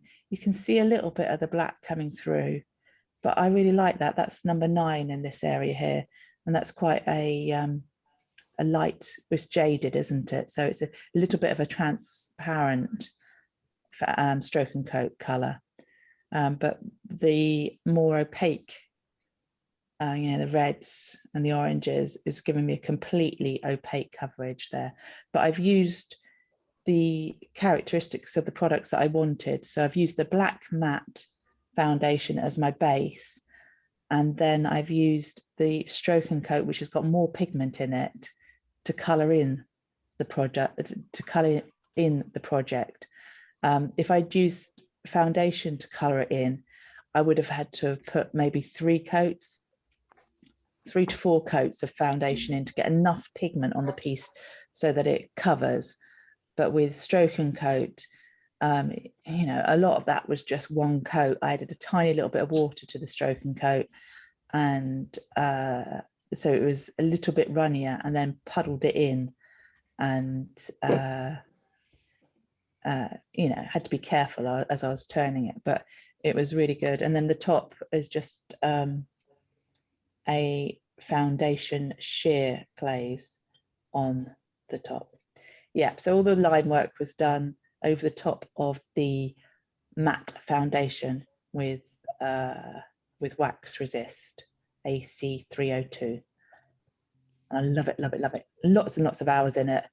It's my mother-in-law's birthday tomorrow, and I'm nearly giving it to her for her birthday, but I don't think I can. I don't think I can part with it. I think I have to keep that one. But yeah, we'll put pictures of that on the Facebook page. And Katie did this recently, and I love it. This is the flamingo dish, and this is using the black matte foundation all over the body of the piece. You know, so all over here and all over the head. The beak was done with stroke and coat, and on the wing she's used fairy dust, Hobby Ceramicraft, the black fairy dust, which doesn't show up so well in this light. I can't show you, can't get to the speckles to show. But how did you do the design? I forgot how. So it's black matte foundation on the wing, and then you use the wax resist again to do the pattern, and then all the different colors on top. So you can't see on the camera, but there are lines of matte as well outlining the design. Yeah, there's little stems, and yeah, the branches are all in there. Which I can't get that to show too well. But it's lush, just lush. It's the texture is amazing to touch, and it's just really quite nice. I mean, it says it is Mayco say that it's a food safe surface, so it's non-toxic and it's food safe. I don't know that I'd have that on an eating surface, because I think over time I might scratch it. You know, so it would be okay on a rim but I think on a surface that you're constantly eating out of, you might scratch it.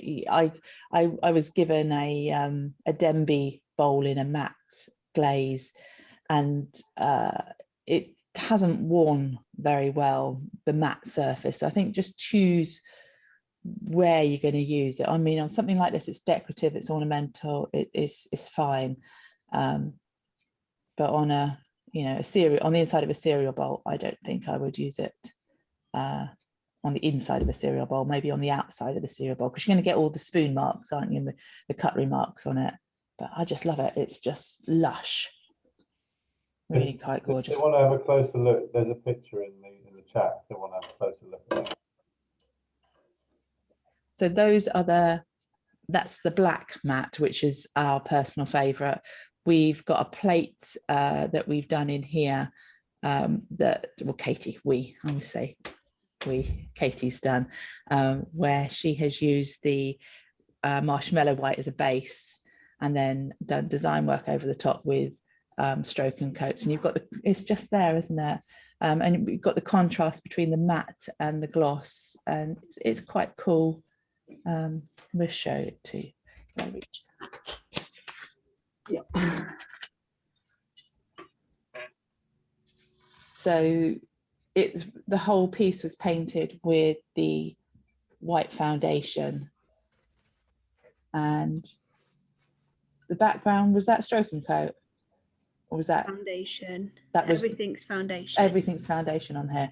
Okay, so you've got white foundation matte all over the entire piece, and then masked off the little stars and the ice cream cone area, and then this is probably bright blue foundation all over the entire background of the piece, and then design work is added in with stroke and coat, and then this is foundation sheer over the that'll be saddle tan, I think, in this area here. So the lining was done with stroke and coat, and then foundation sheer was put over the top of this area. So the line work that was done first comes through the sheer glaze, because the sheer glaze is translucent, and it has different textures and feeling to it. and the little fleckles there, you know, the background's matte and the little fleckles were done with stroking coat. So they're a little bit shiny. It's quite fun, quite a fun project. I think this came from the Mayco library, didn't it? I think. No, came from Katie's mind. Okay, quite cool.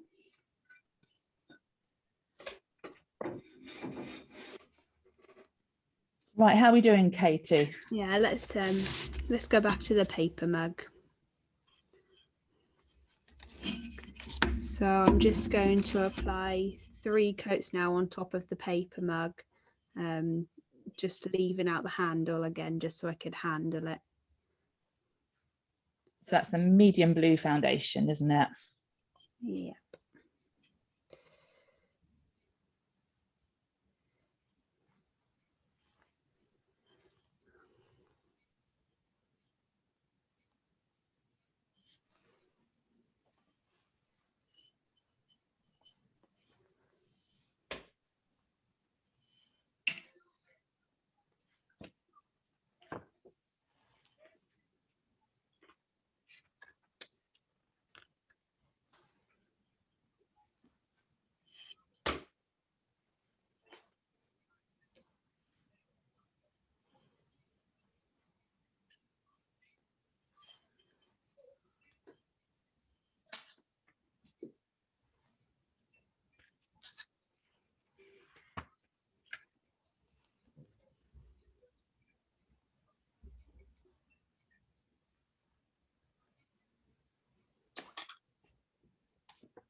On the paper mug, we're going to need to do 3 coats of the blue, but we're just going to need to let it dry now between each coat.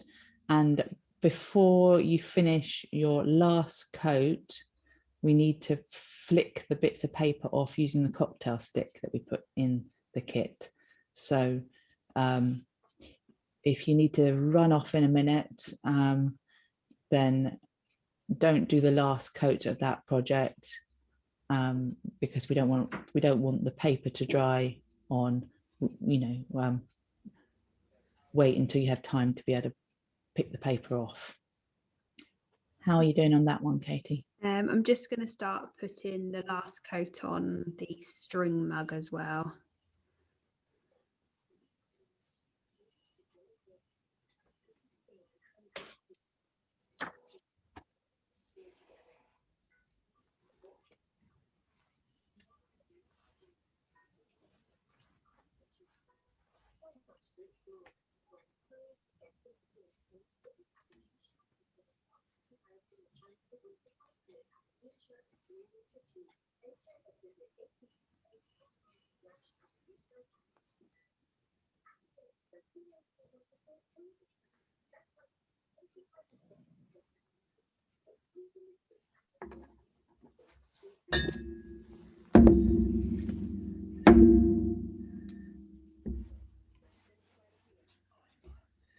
I'm going to start painting the handle.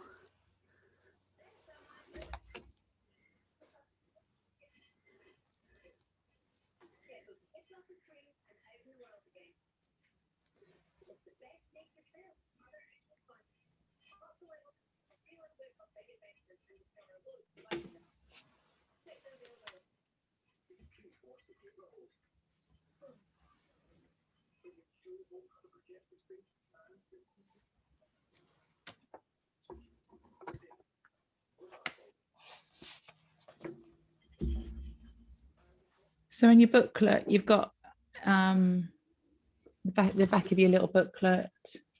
You've got some little reminders about how to use the foundation glaze. So it's particularly over, well, so it says it's an all over coverage or in design. They're perfect for base coating and easy to use as all over coverage or design. So that works, the shears works, really quite well if you're working on top of a textured piece. And I know there's quite a lot of people at the moment pouring their own molds, because Matthew and I have been in the warehouse the last couple of weeks, and we seem to be selling more molds, which is interesting. We can use the foundations in glaze combinations. So like I showed you on the Dream Rainbow piece, using it with Stroke and Coat or Jungle Gems, or Elements or design aligners. You can use it with many other products and use the foundation as the base, as the first coat, and then do your design work on top. Glazed sgraffito. Some of you that have done pottery camp here with us in person may have done this particular project, which was really quite a cool project to do. We used the white foundations as a base, traced a design on, white foundations as a base, and then we put black foundations or black Stroke and Coat over the top. You could use either or on that particular project. Traced the design on top and then used a sgraffito tool or kebab stick to scratch through, that crayon painting that you used to do when you were a kid. You'd scribble the crayons down, the coloured crayons down first, and then put black paint over the top and then scratch through to the crayons underneath. You can do that with white foundations as your base, and that keeps the bisque white. You only need to do one coat of white foundation if you're going to do that, this particular project, and then just black on top and then scratch through. It's such a cool project.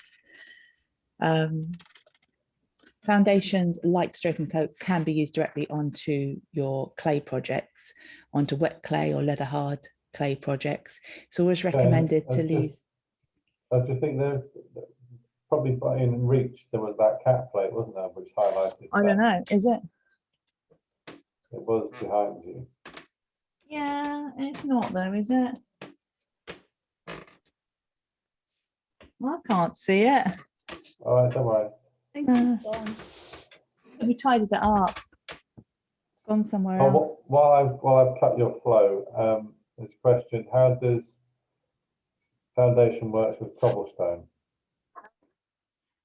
So you would put a foundation colour down first, any foundation. Is it going to be different to using Stroke and Coat and cobblestone? Foundation would probably be better than Stroke and Coat to use with cobblestone underneath. You'd put your foundation down first, then you put your cobblestone on top, and that's how you'd use a cobblestone glaze with foundation. If you put Stroke and Coat down first and then put cobblestone on top, the Stroke and Coat doesn't move as much. It's quite stiff glaze, so it'd be better to use foundation as your base glaze and then cobblestone on top. And then if you wanted to colour the cobblestone, then you'd use Stroke and Coat on top of the cobblestone before it's properly dried.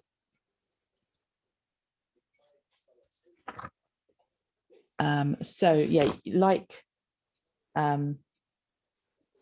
Stroke and Coat, you can use foundation onto your clay work. It's important to leave an area for the piece to be able to breathe during firing. So make sure you have the base or the bottom of the piece unpainted, completely unpainted, so that the gases that are in the clay can come out of a space, a decent sized space, because the Stroke and Coat and the foundation are putting like a layer of clean film over the piece, and any gases are going to struggle to get out. It won't be a despite the fact that the product is a non-toxic and food safe glaze, if you're putting stroke and coat or foundations directly onto clay, it's not going to be a food safe glaze because you've got gases coming out. But and you might end up with pinholes, but let's try and reduce that by giving a nice space for the gases to come out of. Foundations can be used for majolica technique, which is base coat and then do design work over the top, which is a lot of what we've done. That's like what we've done on this particular piece here, wasn't it? That's like a majolica piece, base coat with white foundation and design work over the top. We've just happened to use the silk screen on that piece. And the big factor to you as studio owners is if you can teach your customers to base coat with foundations, then you're not having to dip the project. You're skipping the dip, you're saving yourself some time. I love foundations, and they work perfectly well. They work really well on the white earthenware bisque that we're working with. If you're experimenting and firing hotter, then you can fire them hotter. Some of them are going to fade out, and at the back of your booklet it tells you what happens if you do fire them hotter and you take them up to a cone 6 on a cone 6 clay body. Some colours are going to fade out, particularly the purple ones. Okay, can I just jump in for a sec? Please carry on talking, Joan. I just have to pop out for a second because we've got a delivery lorry collecting pallets. So I need to load up. And I have to because one of the pallets is Roz's, and she'll be very upset if we don't send her pallet out today. So Jane, you've got control of the spotlighting now. So your spotlight is there. Okay. I can turn. Do you want me to turn it off? Turn off the spotlight. Yeah, turn off the spotlights. Whoever speaks. Yeah, so it's on whoever's talking. Okay. Shall I do it? I'll do it while you're doing my palette. So what I need to say is that we are at 2 hours now. So I know some of you have got other things apart from pottery to do with your time. So we're going to say thank you very much for joining us. And it is just a case of when you've done 3 coats on the mugs, you are going to remove the string and the paper. And then you're going to do the design work on your tiles with your stroke and coat or your foundation. And then you are just going to put it in the kiln and fire it to cone 06. There is no requirement for dipping. Okay. So those of you that need to run can run. A couple of you can't hear anything. Can people hear me? Yeah, I'm not sure what's going on there. So yeah, if you need to go, it's fine. Thank you very much for spending 2 hours with us. We really appreciate it. But we are here. We are here for a little bit longer, so we're not saying goodbye now. Anybody got any questions?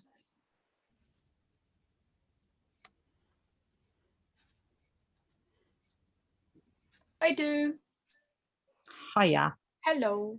So I'm going to hold it upside down because that just happens to be. Can we see it? We can. Yeah. I decided I'd try and do a daisy. I've had a bit of leakage. Can I just either scrape that out or use a bit of white or orange to just go over it? So you've taken the paper off now, have you? Yeah. Okay. I haven't on that side. All right. Okay, cool. So I would just use a paintbrush with a little bit of water and just wiggle. Oh, okay. Because you have white foundation on there already, don't you? Yeah. You don't want to wash it off completely, but just a little bit of water on your brush and just wiggle it backwards and forwards, and you should be able to just lift off that little bit of leakage that you have there. Thank you very much. Cool. So Sally asked, so can I use stroke and coat inside and foundation on the outside? You can, if that's what you've got. You can use stroke and coat on the inside and foundation on the outside. The reason that you would, for a large area coverage, the reason that you'd use foundation is it's cheaper than stroke and coat.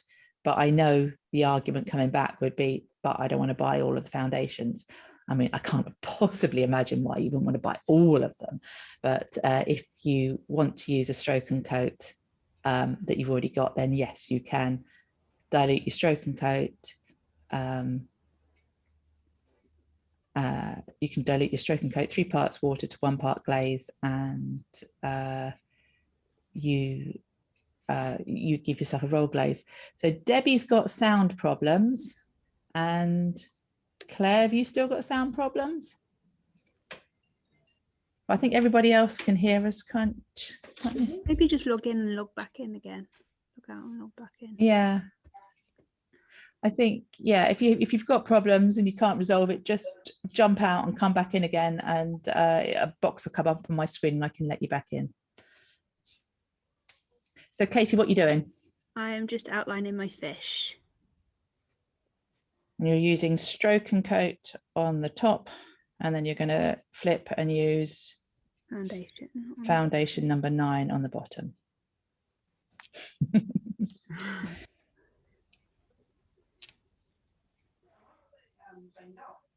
So the textures of the stroke and coat and the foundation, you know, on your tile there, I think, is the stroke and coat a little bit powdery and is the foundation a little bit smoother? Is there a difference?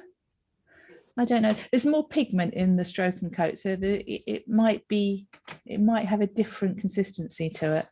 I like the foundations because they give you quite a nice smooth painting surface. So if you want to do design work, having a foundation as your base and then doing design work over the top with stroke and coat is what I would want to do, because I wouldn't want to do 3 coats of foundation on a design. I only want to do 1 or 2 coats on a design. So that's what we're showing you on the tile there, is the difference between the products. The foundation is good for a large area coverage, and stroke and coat is better for smaller areas. Definitely, yeah, yeah. Okay, yeah, no problem, okay, but I need to go. See, now this is why Matthew does this, because I'm not very good at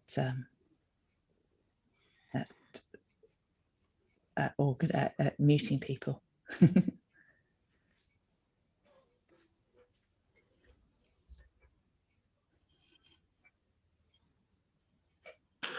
What else I want to show you?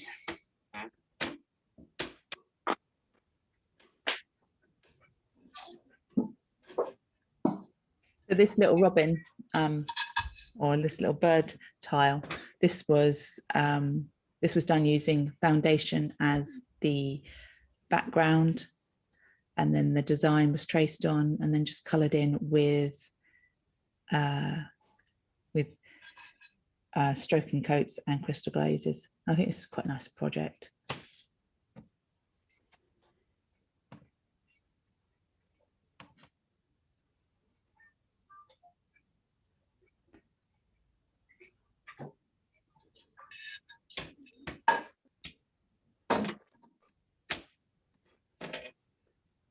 Any questions from anybody, foundation or not foundation related?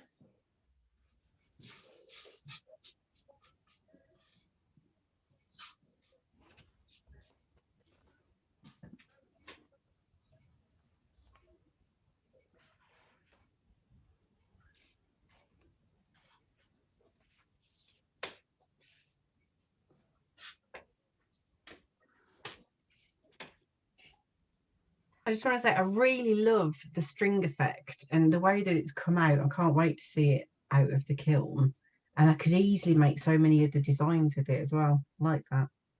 I love it too. You can just play with it, and when you're doing a workshop, it's quite a good project to do with people, because wrapping the string around like Katie's done is nice and easy, nice and simple, and people can figure that one out. But then if you cut the string into different lengths, then you can do all kinds of crazy stuff. Like, I mean, I loved it. I think this is quite cool little flowers, little swirls, and then it was, I used stroke and coat number 60 over the background.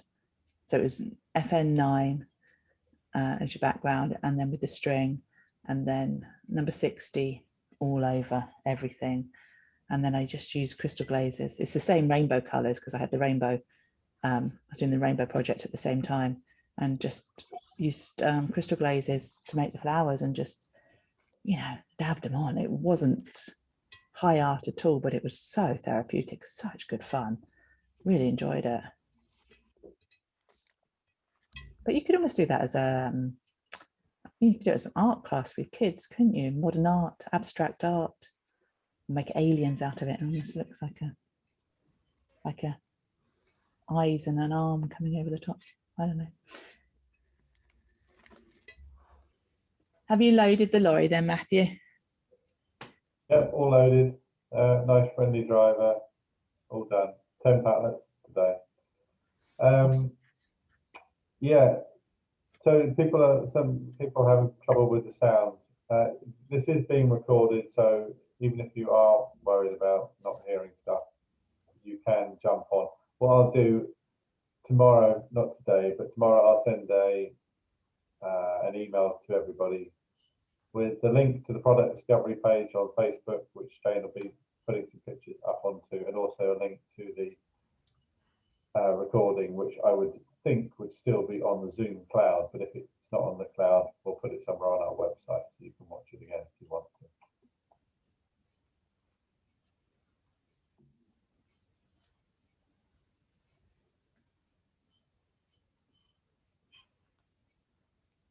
If you flood in the foundations rather than painting them, can you get away with 2 coats, do you think?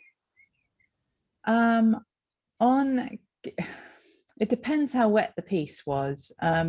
On the finished mugs that we have, I think we have areas of 2 coats and areas of 3 coats, and you can tell the difference.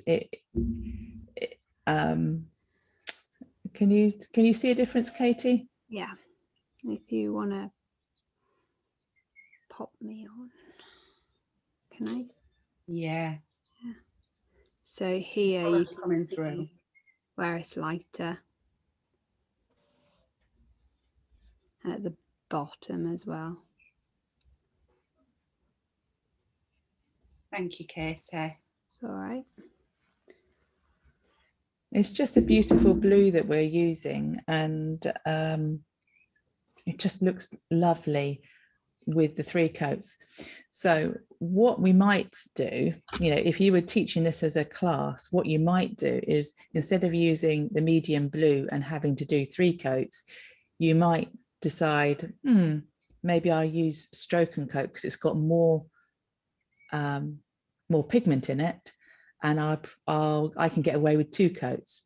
So that might be teaching in a class situation, using foundation as your base, inside and out, and on the paper you could use foundations for the white and the orange part of it, but maybe for the blue, maybe you would choose to use a stroke and coat as your top color, because it has more pigment in it, and you could probably get away with 2 coats instead of needing to do the 3 coats, because we're wanting to cover the colors that are underneath it.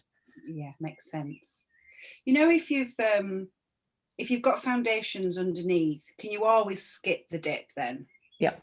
Yeah, 2 to 3 coats of foundation. So like I said at the beginning, 3 coats when you're talking with your customers, but you as a painter, you're probably, if you're using a big brush, 2 coats is usually fine. So for some of your commission pieces, putting white foundations down and then doing the design work with stroke and coat, and then you just skip the dip, you just fire it. And it's quite handy when you're doing a lot of intricate stuff that you might make a mistake and might want to just correct it. You can just scrape the paint off because you've got the white foundation underneath, or you can just use your paintbrush to just lift the wrong paint off, and you're just lifting it off the white foundation, and as long as you don't wash the white foundation off, it's quite nice for your bigger projects rather than having to dip them. And if you're doing a lot of black detail work on your white bisque, it's easy to, you make a mistake and then you've got to wash it off and then you can stain it, or then you've got to sand it off, and it's a bit of a palaver. But if you've got white foundations as your base, it's quite a nice forgiving product to use. I quite like it. And it makes the surface a bit more of a paintable surface as well. If you're doing bigger projects, the paints as you're applying them don't suck up and dry instantly. Yeah. They sit there a little bit longer. It's quite nice, quite a nice painting surface. Thanks, Jane. How are you doing, Katie? What are you on now? My string mug looks about ready for me to take off the string, so it's not completely dry, but it's dry enough to take it off. Okay, so Matthew, can you spotlight Katie, please? I don't know if I need to be spotlighted. Oh yeah. Get really messy.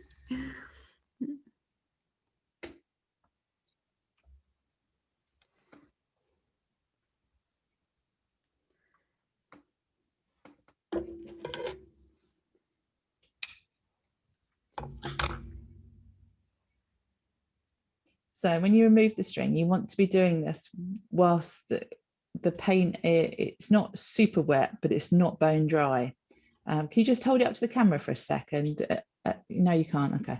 The handle's wet because I didn't wait. Oh, okay.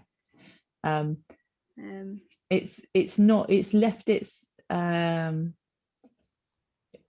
wet shiny look has gone, but it's not bone dry at all. You make little blue sprinkles everywhere, don't you, as you're pulling it off? Can you put your hand inside it? They would if they weren't blue.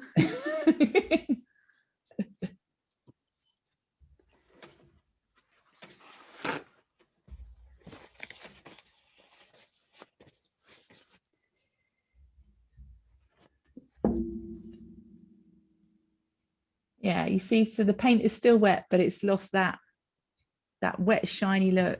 There's a little bit there on the mug still, but this is just the perfect time to take it to peel the string off. If you've got nails, you can do it with your fingernails. If you need help, then there's a cocktail stick in your pack that you can just catch it.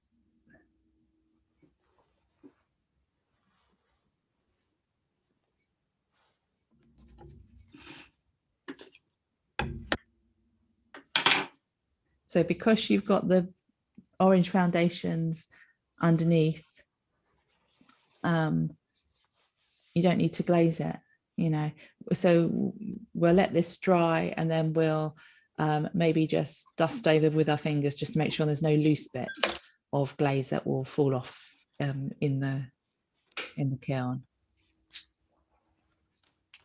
But then we'll either dry foot it, stilt it, and just fire it as is.